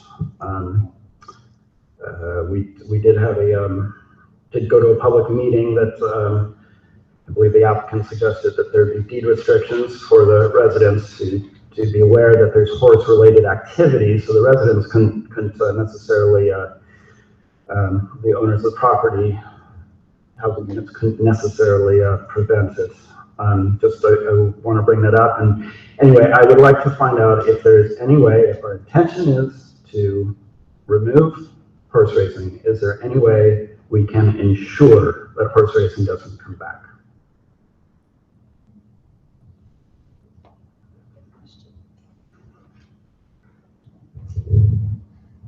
Again, we have special counsel here, but my initial reaction to it is, the answer to that would be no. You can't bind future councils. So a future council at any time could certainly bring somebody back. They could amend the plan, but it would have to go through a similar public process. There would be, again, because there are ordinances involved, there would be a first reading and a second reading before it would actually become effective, and then there's a period of time after that, 30 days. But yes, future council could come back in and amend the plan. That is correct. This is Dave Snow, special counsel for the city, and I concur with that.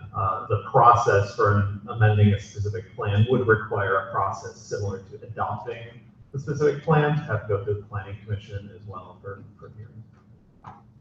And that would be the only path to have horse racing in our community.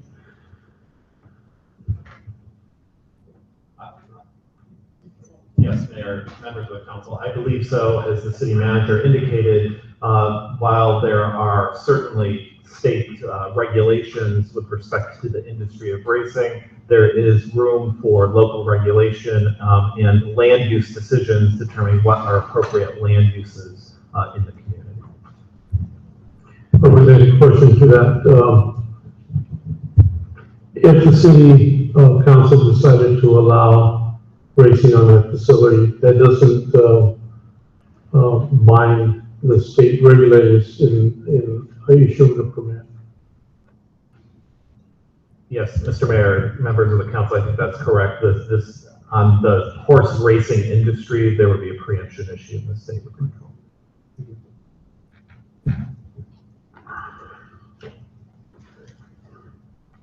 All right, thank you. I have a few questions on the East Side Parkway. I believe it says that it will, somewhere in here, I think, it's one of the responses says it will occur prior, or by 2/18 prior to phase 1.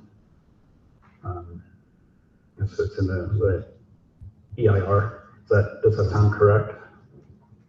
East Side Parkway? I'd have to go back and look and see exactly what the EIR said, but when the EIR was prepared, the timing that was considered in the EIR was based upon FORA's capital improvement program that was in effect at the time and what their projections were for when it would be built. Okay, yeah, I see it as PA 1710 in here is what I'm referring to. So because of the capital improvement plan, you believe it will be built, the EIR believes it will be built by 2018 prior to phase 1. I think that was the assumption when the EIR was prepared. FORA does update their capital improvement plan, I believe, every year. Mm-hmm. And certainly, they make changes to it. I'm not familiar with what's in the current CIP. Okay,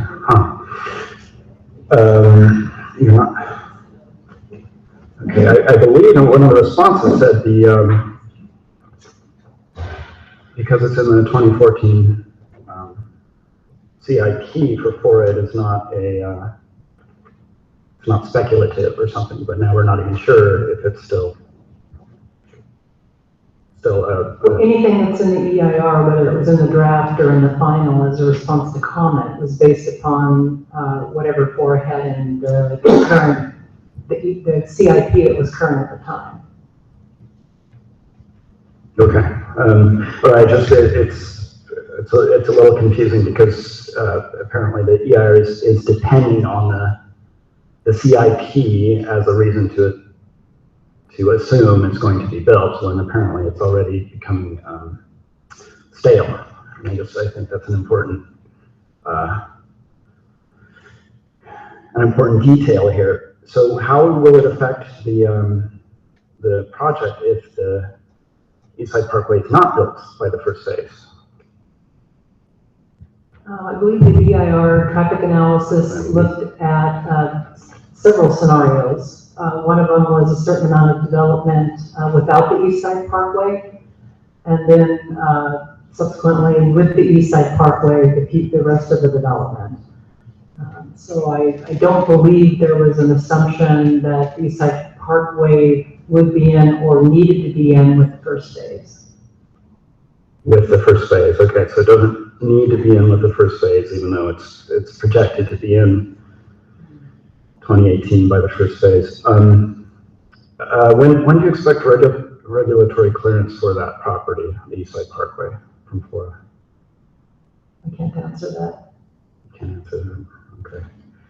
Because I've heard maybe 2018 or 2019. And how long do you think it would take to build Eastside Parkway? I will contact Fora before the next meeting and hopefully have those questions for you, or those answers for you. Okay, thank you. I think it's the Eastside Parkway is an important part of this this project, a huge part of this project, both for mitigating traffic internally and if we're making these assumptions, I really want to see, kind of get a list of what assumptions we're making in this EIR and how it will affect the development of the project and our approvals if these assumptions are not met. For example, the Eastside Parkway, if it does not get built or get built in a timely manner. Okay.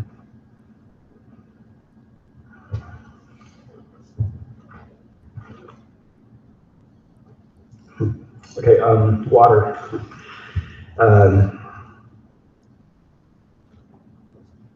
So seems like everybody pretty much generally agrees upon there's a lack of water for the water availability for the later phases, 4 through 6. That's correct. That's correct. I've heard you mention many times that will serve letters. Can't provide building permits without will serve letters. Is that considered a mitigation? It's a mitigation in that the water won't be used because it's not available. With the will serve letter, the Marina Coast won't issue will serve letters unless the city of Seaside allocates water to a project. And if enough water is not allocated to a project to build it out, Marina Coast would only issue will serve letters based on the amount of water that's allocated to the project. Okay, and is that unique to the phases 4 through 6, or isn't that the case for phases 1 through 3 as well? It's the case for every project. This is nothing. It's basically right. A threshold that needs to be met down the line. It's not necessarily a threshold that needs to be met for CEQA. That's correct. Okay. Excuse me, if I could clarify, just to Shanetta Jovinko, I'm also outside special counsel for the city. With respect to the way the mitigation works with water, CEQA requires that there be essentially a worst case scenario analysis. And so CEQA requires that the project as a whole be analyzed, which means all phases of the project, assuming there is full and complete build out of all of the phases. So the project in the EIR analyzes the project with the assumption that there's a certain amount of water that is available, as is explained in the EIR and as was presented. That water only will allow for the completion of phases 1 through 3. Therefore, the EIR has imposed mitigation in the form of mitigation measure W1 that further phases will not be allowed until there is available water, but nonetheless, consistent with CEQA requirements, the EIR concludes there is a significant and unavoidable impact despite the imposition of that mitigation in order to be the most conservative analysis possible. Let me ask a question here. Isn't the entire EIR and all EIRs based on assumptions? Yes. Yeah, because project hasn't been built, so there's no real-time data. Everything has to be assumed, and there's also assumptions on the alternatives and the impacts of the alternatives. Everything is an assumption. Some more than others. There are a lot of assumptions when you evaluate traffic, because you don't know really what traffic is going to, how it's going to occur in the future. And while the traffic engineers have years of study to determine how much traffic is generated by a particular kind of project, you don't know until the project's developed exactly how much traffic will occur. Those kinds of assumptions are inherent in environmental impact analysis. There's an assumption that the project would be built, otherwise you wouldn't be doing an impact analysis. Other things are not really based on assumptions. We know that if this project is built, there are certain impacts that would occur to biological resources, for example, the loss of the oak woodland, 215 acres. I hope that answers your question. Yes, it does. Thank you.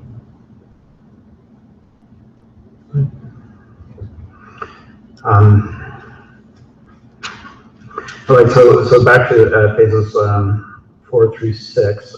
It's clear from the EIR that there's not enough water for it, and there is some sort of mitigation which doesn't rise to the level of mitigating the significant impact. So it's, and one of those mitigations is will serve letters, which is pretty much common practice, period.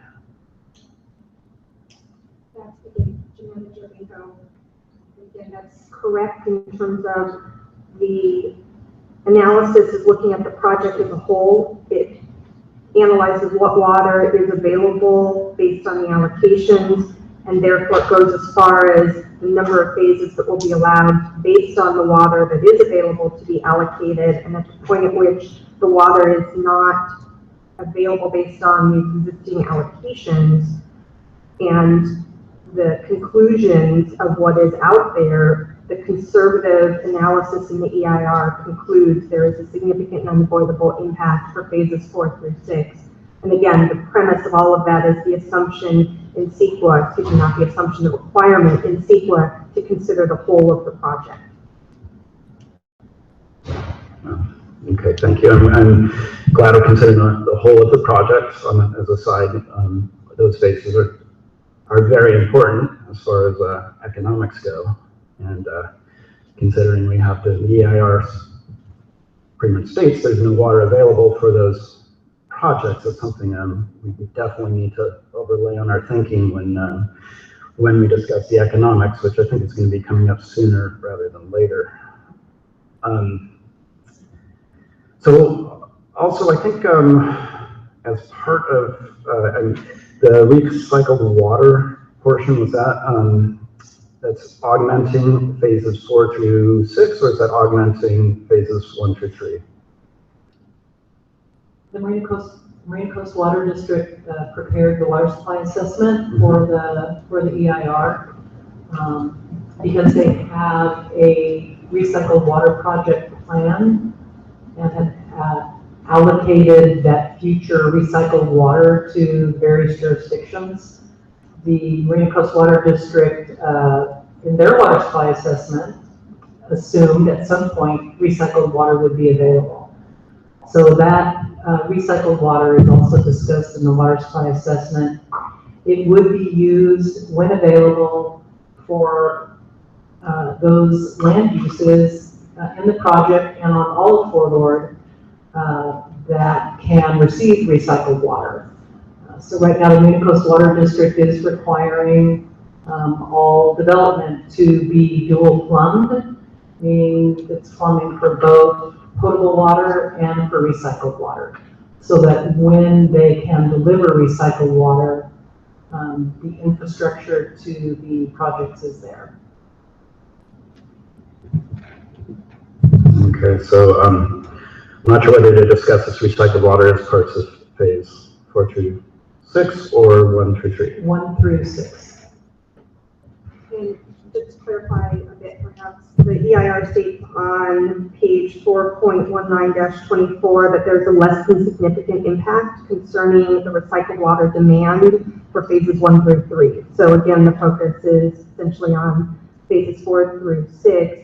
And conservatively, again, consistent with secret requirements, while the EIR does discuss the plans for acquiring additional water supplies and recognizes that it's possible that additional supplies will be available in the future consistent with the legal requirements, the EIR also recognizes that there are uncertainties related to some of those future water supplies and conservatively concludes that there's a significant impact because we cannot know for certain that those water supplies will come on at a date certain. Thank you. Yes, we definitely have trouble with water supplies coming on a date certain around here. So the recycled water part we'll attribute mostly to phases 4 through 6, which I kind of what I did. I noticed that it is considered drought proof, or it's considered a steady supply. It seemed to be written up that way, and I was just wondering, and I think the rationale behind it was during a drought, people cut back on exterior water use, not interior water use, and therefore, since it's interior water use, it's being recycled. It wouldn't necessarily be a diminishing supply and it's drought proof. Is it? Did the EIR consider, say, people installing their own gray water systems and recycling themselves? Did the EIR consider the cost of water, and as we go into a drought and water becomes more expensive, people tend to use less of that, and then there's less water to recycle? Did the EIR consider that? The EIR water analysis did not consider individuals using the gray water systems. The EIR analysis used the water supply assessment that was provided by the Marina Coast Water District, which we believe represents, the maximum amount necessary for the project. And I don't know offhand if they considered, I'm sorry, the second part of your question had to do with using less water just simply due to the cost of water. But the EIR does not look at any kind of fiscal or economic or cost impacts. So it did not look at the cost of recycling or providing recycled water. Right, but they counted it as a steady supply as though it would not diminish. The Marina Coast Water District provided a certain acre feet of water that they anticipated would be available for recycled water, Regardless of the cost of the fresh water that people would be paying for, which would then be recycled. Okay.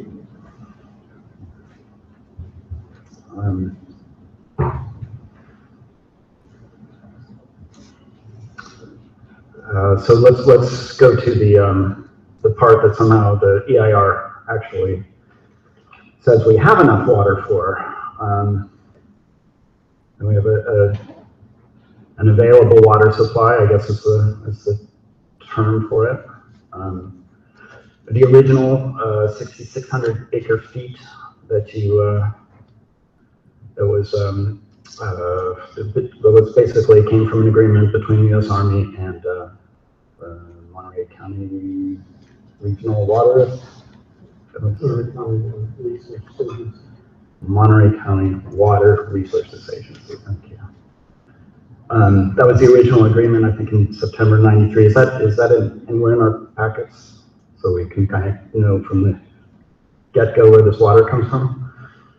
We'd like the 1993 agreement between Marina Coast or the Army and Water Resources Agency? Yes, yes, because I believe then they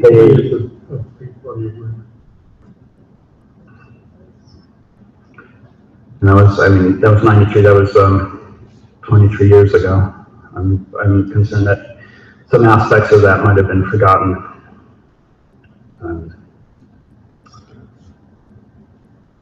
Do you know, when the Army granted the 6,600 acre feet to the County Water Resources Agency, were there any restrictions on the 6,600 acre feet?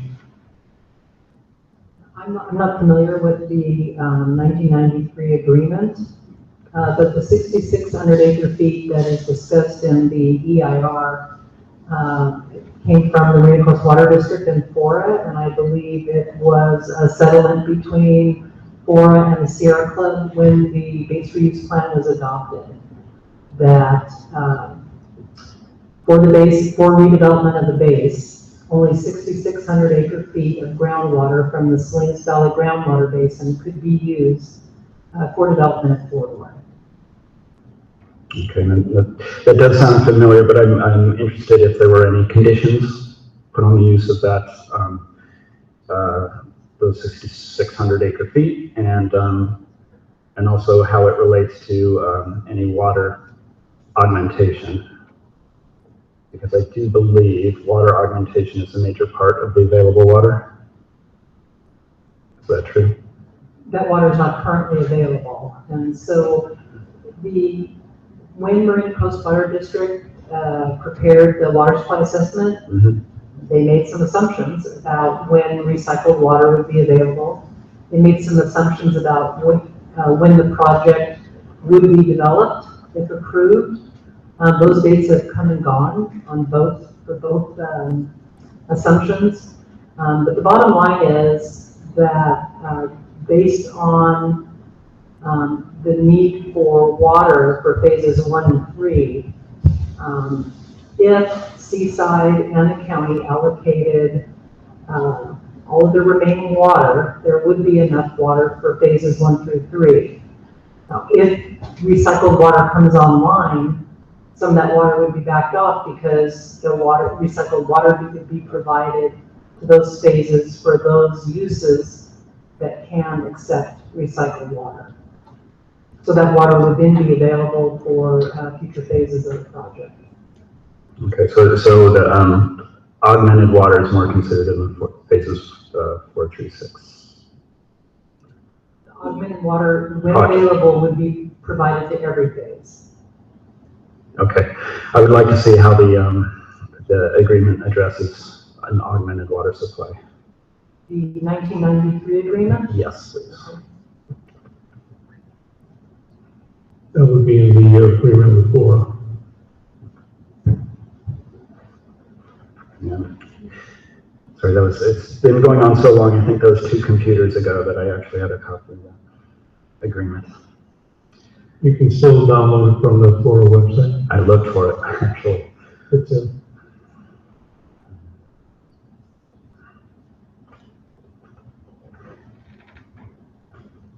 All right. Just a couple more here for now. Potable water. The one part of the property, this kind of, again, back to the assumptions, like one big assumption is an agreement between the county and the Seaside. Is there an assumption in there that MST, which I believe is also a property owner in this area, sells its property? What if MST does not sell its property? What would be the implications? If MST did not sell its property, then it wouldn't be available for development. How would that affect the project? The MST property, I believe, is where the Seaside Corporation Yard is proposed. And not one of the hotels, not a community center. I don't believe so.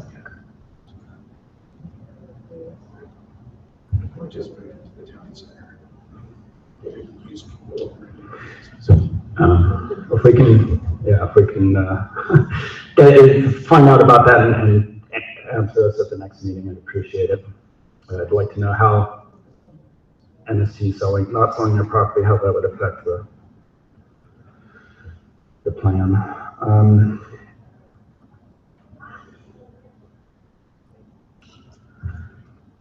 Okay, so, I'm going to try and stick mostly to the EIR at this point. So there's several places in the EIR where the responses to questions seem to be a little broad in general.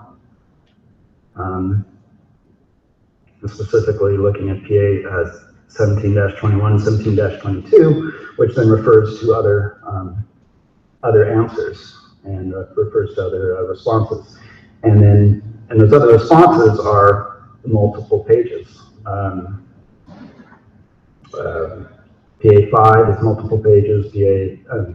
Mass response 11.31 is 12 pages. It wasn't very specific as far as answering the specific questions, and I see that through the EIR in several different places. And I think that could really stand to be cleaned up and made a little more accurate, so that the people who ask for these responses can track them down a little more effectively.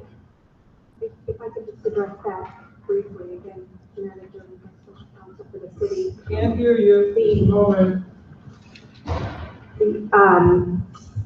The legal requirement for responses to comments is that there be a good faith, reasoned response to the comments.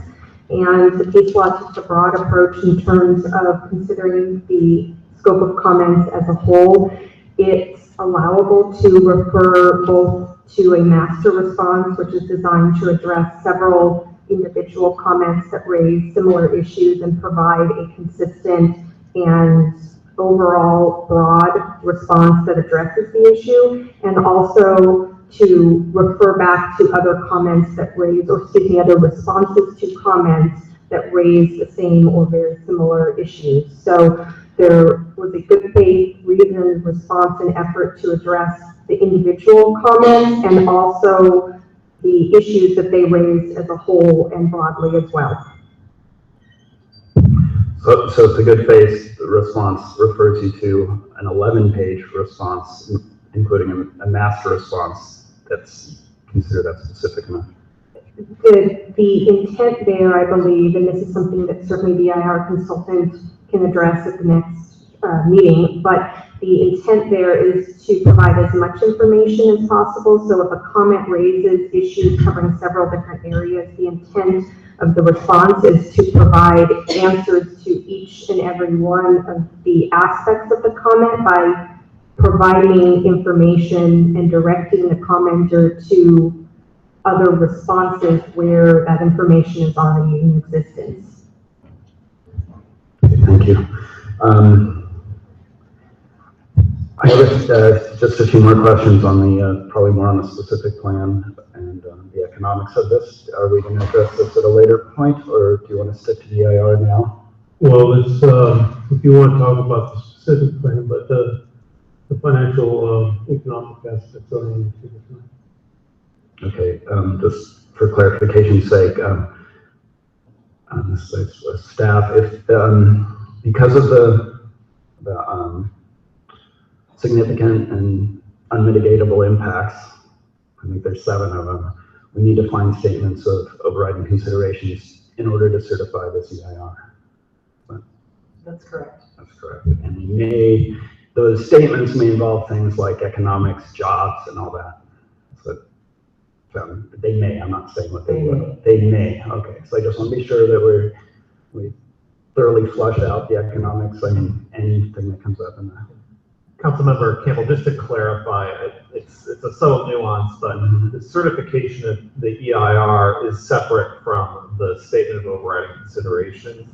The statement of overriding considerations really is related to the decision to proceed with the project. So you could certify the EIR and then not, you decide not to adopt the statement of overriding considerations, just as an example. So that's not a prerequisite to certification of the EIR. It is a prerequisite to approving the project. Okay, so it would be possible to certify the EIR without finding a statement of overriding considerations. Now, essentially no other decision would follow after that on this project. Is that fair?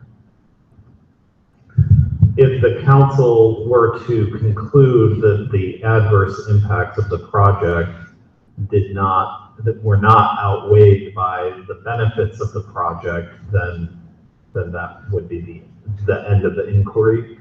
Wouldn't be able to move to the approval stage of the project. Okay.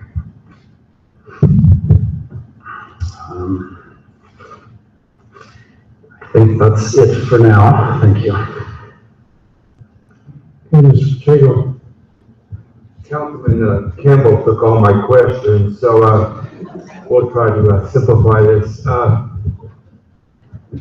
But just one question for the mayor.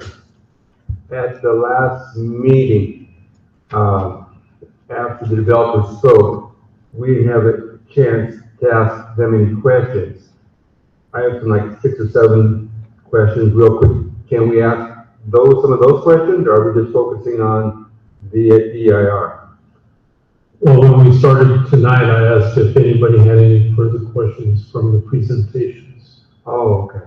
So, I mean, you can go ahead. If I don't think that, I was just trying to shortcut get the audience sense. I wanted to wait. That's why. Yeah, no, that's fine. They're really simple. They're all you have someone here to address those questions. They may be kicked down to the next meeting. And they're really really boring and real simple. I think questions that the applicant can't answer tonight, you can bring them back. I promise you that they can answer. Just before that, though, because I know there's a little commentary, like 10 seconds, and I promise you I'll be shorter. For those residents and non-residents there, especially the non-residents, are so very concerned about Seaside. We're very grateful for that, as well as the residents. But tomorrow night, at the council meeting starting at 7 o'clock, we're going to be talking about casino parks and chirping it for soccer, football, and volleyball, and all the sports for the future of our Seaside High youth. If the residents and non-residents care about the Seaside, I hope they come to that meeting and speak in favor of something that impacts our youth, the future of our youth and the kids at Seaside High School. So that's my comment. So very simple questions, and I really promise you. The fiscal impact is not part of the EIR, correct? And it's part of the discussion related to the specific plan? If that's like a yes or no answer? Yes. Yeah. And most of these are like yes or no. I believe I heard during the fiscal impact report meeting that additional police officers would not be necessary due to the security guards. Is that correct? Maybe it's not. Is that correct? Yeah, we're going to have to get back to you on that one. Oh my goodness. Okay. The 20% low-income housing that was discussed, is that part of the workforce housing?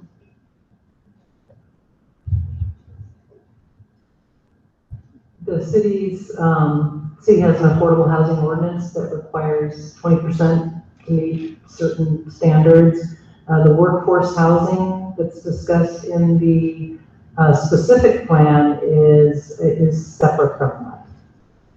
Now, it could be that the city may conclude that part of it could be applied to that, but that hasn't been decided. So is it the recommendation of the developer? That's what I heard in discussions like 3 or 4 times, that the workforce housing was going to be considered part of the 20%. Now, if you don't know the answer, that's cool. I'm good with that. I thought it was said, so I just wanted to ensure that that's the planning commission meeting was discussed actually. There's a workforce building that has 256 units in it.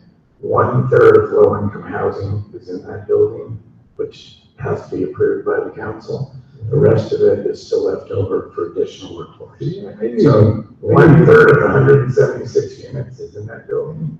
The rest of that building would be used for additional workforce housing, but wouldn't be under the same exact restrictions of rental rates, but it would be a much more favorable rate. I knew the answer to that one. If the city chose to use their own fire department to provide services to that area, the responsibility of the facility, the apparatus, and staff, as written currently, would be the responsibility of the city, and the developer would provide the land at no cost. Is that my understanding correct? We put a area aside for a fire station if it's needed at no cost to the city. So you're providing the land, and the city's responsible for the building, the apparatus, and the staff. Correct, but that doesn't even mean that that's actually where the city wants the fire department. You just say that. let's keep it really Correct. simple, because I'm that kind of guy. Correct. Okay. I've heard, it's the same kind of question, and again, it's a yes or no answer. I've heard proponents of the project say the developer would build an Olympic-sized swimming pool. And in my understanding, the discussion is that the plan is the developer would provide the land, and the responsibility of this very important, great facility is that of the group that built it. Is that correct? The developer is building the swim center with a smaller pool, which is more of a homeowner's type of facility. It will be allowed to be used as a shared use for the second pool. The actual Olympic pool portion of it, the developer will be providing the land, but they would have to raise the funding to build the rest of that. So the answer is yes. Yes, but it's a part of the facility where I it got would also be used. Right, I got that point, right. That's a whole different subject, but, Yes. Okay, so we were talking about dogs and dog park activities and all that kind of stuff earlier. One of the speakers was, and as I understand it, there's going to be part of the community park. There's going to be a very nice dog park part of that. Is that correct? There's going to be a portion of one of the community parks that's been set aside for dogs. That's okay, good. These two, maybe you can help me out as well. These are my last two questions. See how quick I am? In the Wildman report, you referred to 20 regional horse events, 15 state horse events, and 5 national horse events. So that's 35 to 40. And that doesn't count the local competitions that I mentioned earlier. In the research the little research that I've done as far as looking at horse parks and those that have venues, I found very few that had anywhere near that many events. Can you, and maybe because I'm not as a horse park kind of guy, can you give me like 5 to 8 horse parks in California that have 20 to 25 more events? Los Angeles Equestrian Center, That's the one I found too. Del Mar, Fairgrounds Equestrian Center, the Irvine Showgrounds. I believe Paso Robles would be close. No. If you check in with their Western events. But they don't do as many. But those would be the 3 main.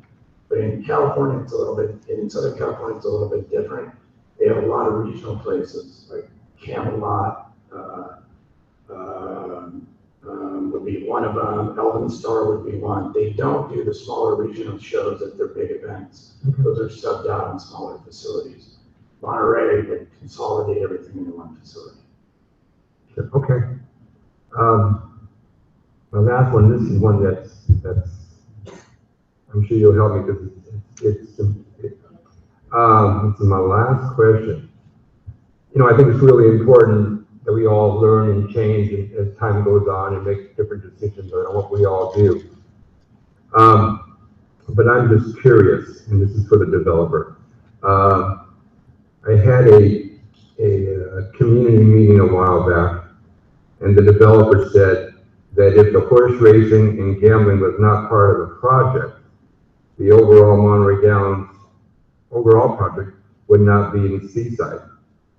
And I agree that times change, people's philosophies change, but I'm just curious, and it was very, very affirming in her comment that she made that night, the developer made that night. I mean, she convinced me.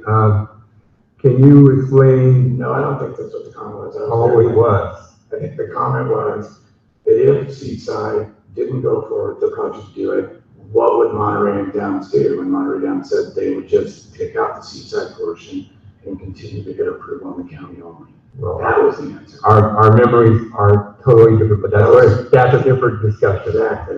Yeah, like I said, that's for a different discussion, and we're not going to debate that. Okay. Neither one was here. She's not here, but I'm sure she can. And like, it's not, we just disagree on that. Okay, well, I'm sure we're going to disagree more than once. Anyway, that's all my questions, and thank you. I do have one question for the developer. And this is something that was brought up last night, I believe. And there's a perception out there that the staging areas are private. I was understood that they're public access. Which areas? The staging areas? No, all the staging areas, there'll be bathrooms above, they're open to anybody that wants to come in. So if they are parking on the horse parks portion, everything is free unless there's a small fee if you use the kennel, the enclosed kennel for dogs, or you want to put your horse in a separate stall other than a tie-up livery. Those are just cleaning costs. Otherwise, they're available to the public with bathrooms. Thank you. Mr. Pelosi. I guess that's where we'll begin, and I'll be very, very brief. Before I want to thank the young people. It was passions on both sides, so we heard a lot. And I want to thank the young people that took time to come down here. Even the ones that read their statements off of their iPhones, which I found interesting. But it was about, someone giving them information and maybe encouraging them to come down here, but they were strong enough to come down here. And so I was taken a little bit aback when someone said that their voices didn't count because they were young and they are not voters. And I think that was the sentiment that, those young people, I wrote down what was said. And so my point is, we shouldn't take away from them. We're old enough to let them have their voice, and we can, divide it up. We know who the adults are, and we know what the kids were trying to say. So I just encourage them. So I thank them for coming down here. I want to get to 2 or 3 things quickly, and I think the mayor mentioned one, and that was really the access to the lands beyond this project, this proposal. And so the question is, people talk about trails, biking and hiking, and if this land was used for something else, those opportunities wouldn't be there. So for the land that's on the backside or surrounding this proposal that leads to the national monument, and I think that's county land, but I know it's county land. What can go on that county land as far as the EIR is concerned? What uses can that county land? Does that have trails? Does that have roadways? Does that have an ability for people to here in the county land? Because the land right now is county land, right? The majority of the parcel is county land. So my point is, on the other side of Monterey Dam, is that same land open to be used? The land immediately east of this project site is identified as the corridor recreational habitat area, the 4 Hall lands, for which the county has adopted a trails master plan. I think they adopted it sometime within the last 6 to 12 months. I don't know where they are with implementing it, but the plan is to have trails and public access to that land. And we just established that the project, Monterey Downs, will allow the public to traverse through Monterey Downs, however they get around it, through it, but to get to that same public land. That's correct. Okay, besides using the Monterey Downs Trail. I'm just talking about the EIR. Then I want to just clarify something. I think Councilman Pacheco and you talked about low-income housing, workforce housing, and I thought he made a good point about workforce housing. But I don't want to forget the point about what is it, very low and moderate housing to be built too. 1/3 low, 1/3 very low, and 1/3 low. Yeah, it is. 59, 59, 58. Okay. Excuse me? Okay. Yes. Yes. Okay. For staff, I want to know how much of the national monument is in the city of Seaside borders. I believe it's roughly 4,000 acres, but just, we need to, I thought it was a good question from the public about, hey, this is, unique, and this is the last of the city's forest, and I just want them to know they already have 4,000 plus right inside their borders already. So if you could just confirm that number for our next meeting. We talked about the land for the pool and maybe for the fire station. I would have liked, and maybe, there's some way to get those paid for, but I think the value of the land has some value when it saves Seaside some money. And I think the people in the Highlands would like to have a second fire station up in that area. So if we were able to get the land for free, that's a big hurdle. Also with the land for a pool, I think that's a big hurdle because I hear people saying we need another pool or a rec center. Okay. I guess through the attorneys or maybe, and I forgot your name, but you specialize in the EIR? Was that it? Thank you, Mayor Pro Tem. Yeah, Janetta Jovito, I'm outside special counsel, and yes, I do a significant amount of people that would be. Okay. And I'll just do about 2 more minutes there. And what I want to get to is, first of all, I want to make sure that, I think we all heard the inference that there's a possibility that no matter what we do, we'll be sued. And so what I want to make sure is that the city is always in the strongest possible to protect itself. And our advisors need to make sure that no one pushes you out of the lane of being correct and being professional. Meaning, we can what if this all day, and I think you jumped in a couple of times appropriately to say, no, let's go back to EIR, and CEQA says this, and CEQA says we can answer the questions this way. Because if I think we start doing things that are not standard, unauthorized, or veer from the normal process, we open ourselves up. And so I'm just encouraging you guys to remain vigilant on what you're there to do to protect the city. But I guess my last question is, if we go, how far do we go if we say, what if this doesn't happen? How does the developer, how does the EIR change? I mean, can you really do that? Because if we start doing it, for example, if Marine Corps Water says they're working on recycled water, and someone says, well, what happens if they don't do it? That can spiral. I mean, how do you eventually get to the answer? Because everything changes from you.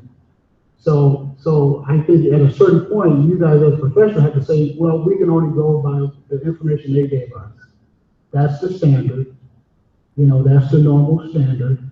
And, you don't have an answer to what if. Because I don't know how you can give a what if answer. And I don't know how we answer the what if and then get the developer to say, well, if that happens, then I would change the development this way. Well, then if he changes that way, do we have to think about that outcome? So what I'm asking you is, I guess if you present the EIR and we're not comfortable with the significant unavoidable outcomes, right? And the mitigation measures are not enough for us as individuals, or not enough for us for the public. How do we say, well, if this happens? Because you can't say, well, if they do get water, because you said there's no guarantee. And so go ahead and answer that, and then I'll talk to you. Okay. Just a couple of thoughts on that, and then let me know, obviously, if I'm not addressing the questions or if there's something I can do to better understand it. I think it's important to note that information, for example, I believe Ms. Whistler Adam referenced this a couple of times, the water supply assessment is based on information that is provided by Marina Coast Water District itself, which is essentially the expert advising on what capabilities it has, what supply it has, and what it believes is possible. At the end of the day, with an environmental impact report, the standard of review, if there is a legal challenge, is substantial evidence. And so under the substantial evidence standard, the question is there substantial evidence in support of the conclusion that is reached? So hypothetically, if the council were to certify this EIR and find that there is credible evidence based on the facts that are presented in there, a court's review would be looking solely at the substantial evidence in support of that decision, not considering is there evidence that could go another way, is there evidence that would support an argument to the contrary. And I think getting to your point, and I don't want to step too far outside and speculating, but I believe that focus is because there's a recognition in the law that there will be disagreements among experts, there will be differing opinions, and at a certain point the law is focused on, again, the standard of substantial evidence supporting a decision and based on credible facts. And thank you for that, and I'll just end by saying I think you guys provided credible facts in this document. And I think what the questions that the council has raised so far, let me just call out particularly Councilman Campbell, has strengthened this document because the questions that were asked were answered and will be answered and will form our opinions on what we believe the credible evidence to be. So I thank the council for doing that. And I'm sorry, if I could just add one brief point in response as well. The statutes, the CEQA law specifically states too that substantial evidence includes not only facts, but also reasonable assumptions predicated upon those facts. So there is an anticipation that certain assumptions will have to be made in order to continue with the analysis. And I'll just end there by saying, I think it was mentioned earlier that when we're talking about, these type of developments, all of it is supposition on how well it went in.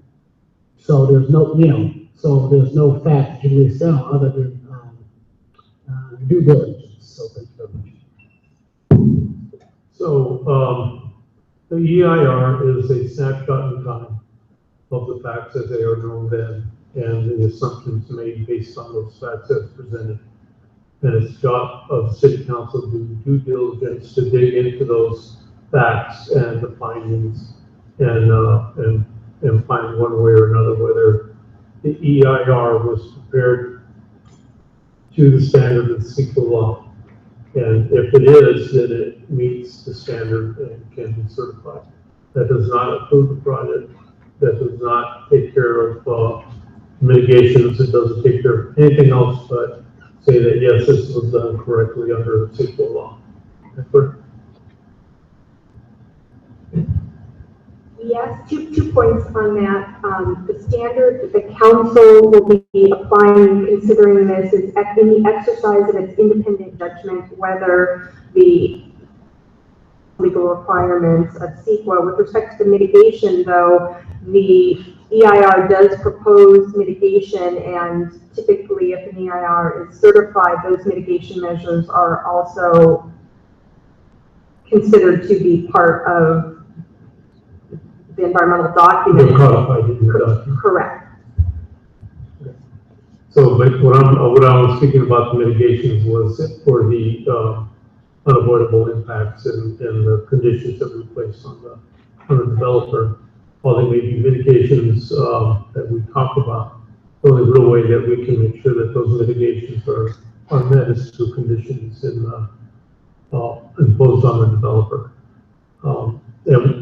Speaking about that, it's significant to note that the Eastside Parkway is a mitigation for the base reuse plan.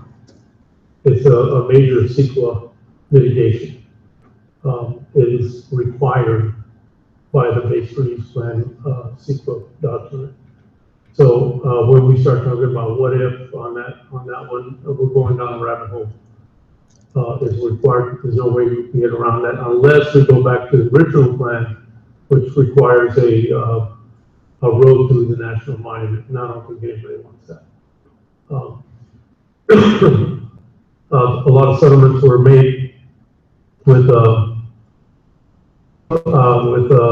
Sierra Club to accomplish this plan, and it took a lot of scaling back of water use, of housing counts, of proposed population growth. And we came to this document, which is a reduced footprint for the former corridor in terms of intensification of use. And I think it's important that we don't forget that the economic vitality of this community depends on us using those developable acres for that purpose. The oak woodlands that exist in the footprint of the Monterey Downs project doesn't end at the border. It extends east. That woodlands continues on to the east and south of the project. And there are other woodlands around eucalyptus and just south of the cemetery. So, to characterize this as the only woodlands that we have access to is, I think, going beyond what's reasonable. In terms of the questions I had, I think I asked questions all along when we went through the first process, and I think you did a good job of answering those. If I come up with more questions, I'll definitely forward them to you. I think what I've seen so far is that we are looking at some impacts that have already been considered in the Foro reuse EIR, and that we're within those parameters. They still appear as significant impacts within this EIR, the supplemental EIR, but it doesn't change the overall balance of the EIR for the base-wide EIR. There was a question about the water and the relationships of the former, agreements with the Army and Resources Agency. All those things were considered when the agreement was done for the Army and the Monterey County Water Resources and NCWD. And there's been numerous amendments to that document. So to look at the one in 1993 is not going to tell you the story, because it has changed numerous times, at least 4 times that I know of, with the changing conditions and so on, changing allocations and what is allowed and what's expected. The 6,600 acre feet that are in the document are, what was negotiated down from what was used by the former corridor. So the 2,400 acre feet of augmented water is by contract due to the jurisdictions of the former corridor from Marina Coast Water District, because they are a contractor to Florida. They do not have carte blanche to do whatever they want. They are under a contract. So that's a significant thing to remember when you're talking about water in the former corridor. While we may be above our allocation, we are nowhere near water in the former corridor, and it's all negotiable. And I know that's not in the EIR, But that's in my mind, and it's one of the primary concerns I have when I go to those meetings, is find a way to negotiate more water for the projects that we have on the table. With that, I think we've done everything we were supposed to do. Did I get everything? Everybody talked? Everybody had a chance to talk? So with that, I would entertain a motion to adjourn. There's a motion and a second to adjourn. All those in favor? Opposed? Thank you, everybody, for being here. Very informative.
Yeah, go ahead, I'll start striking.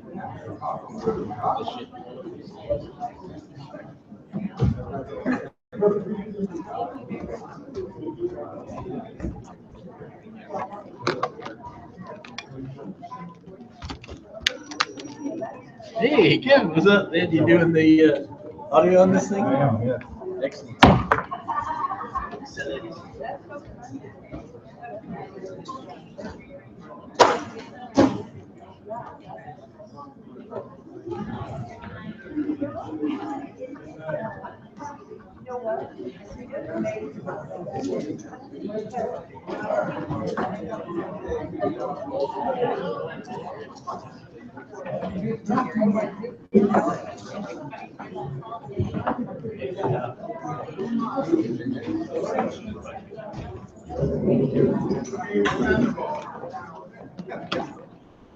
Did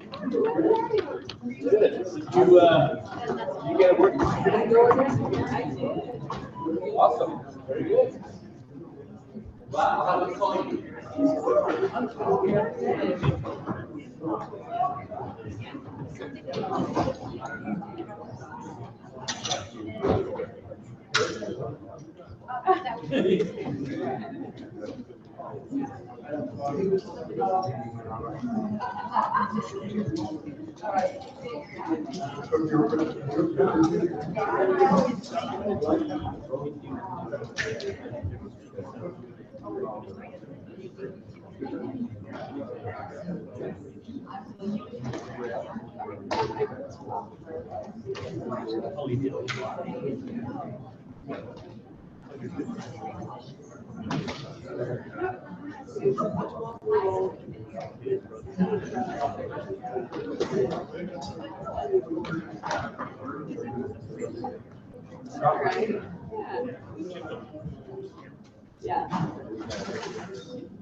First of the month. Oh, yeah, get all those.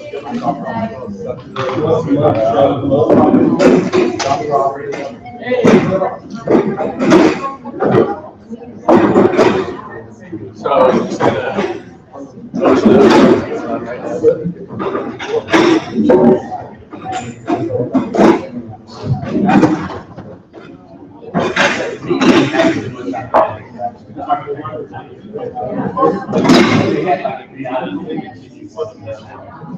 yeah, the biggest thing that they were dealing with was